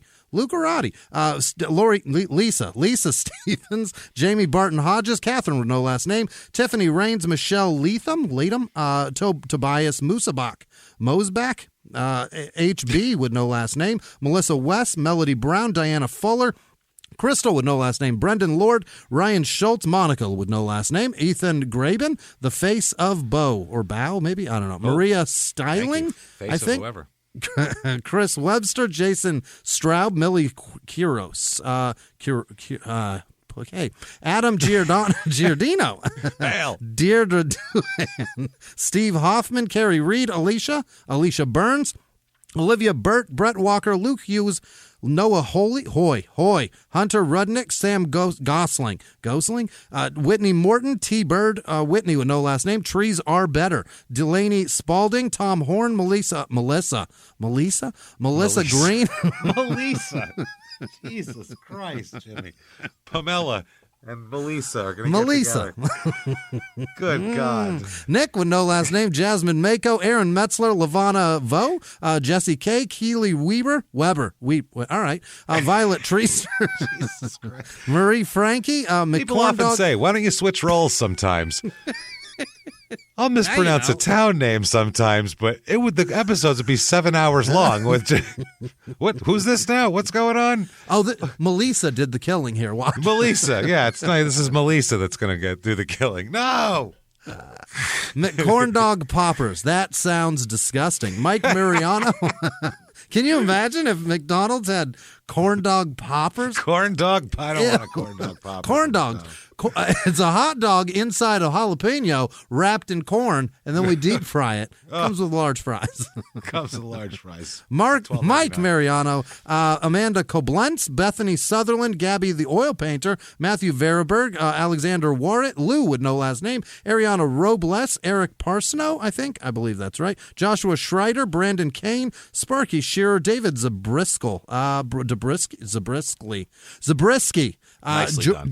Jory Steinkraus, Daniel Garduno, Guy Swindell, Darcy Death, Andrew Stone, Lori Tambellini, Reggie Van Hayes, Wendy Stark, Daniel Orozco, Aaron Brooks, Allie Peterson, Savannah Taylor, Kimberly Bonner, Stephanie Rudolph, Michael Street, Mariah Robinson, Chastity Sullins, Melissa Nelson, Katie Riley, Nathan Caitlin,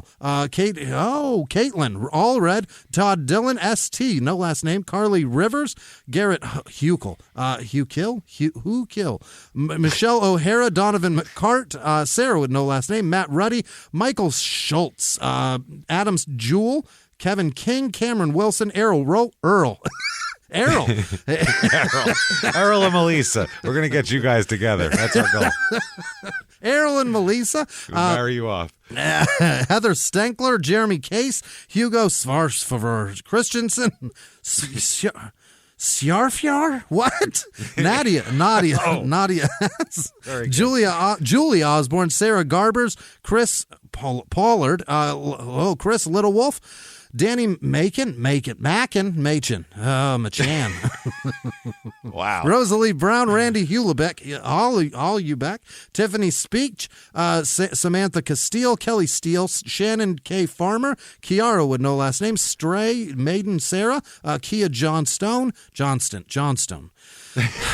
Zane Burney, Beer Grill Guy. In North Carolina, Jared McTavish, The Dark Magician, Danny Knox, Lauren Bird, Jason Guiley, Joe Swanner, Jonah German, Herman maybe, Spencer Nunn, Christian Moisette, Jen with no last name, Zachary Alexander, Amy Lida, Ben Fleming, Corrine Doubt, Carolyn Mans, Zach Martins, Morgan Montgomery, Jamie Pegg, Chelsea Walders, Lord Gecko, and all of our patrons.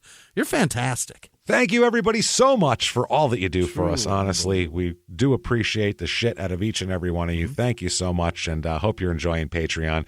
You want to find us on social media individually? Very easy to do that. Yeah. Head over to shutupandgivememurder.com. Links are there. Yeah. Find us and come hang out with us. Come to live shows. Get ready for it all. And until next week, everybody, it's been our pleasure. Bye.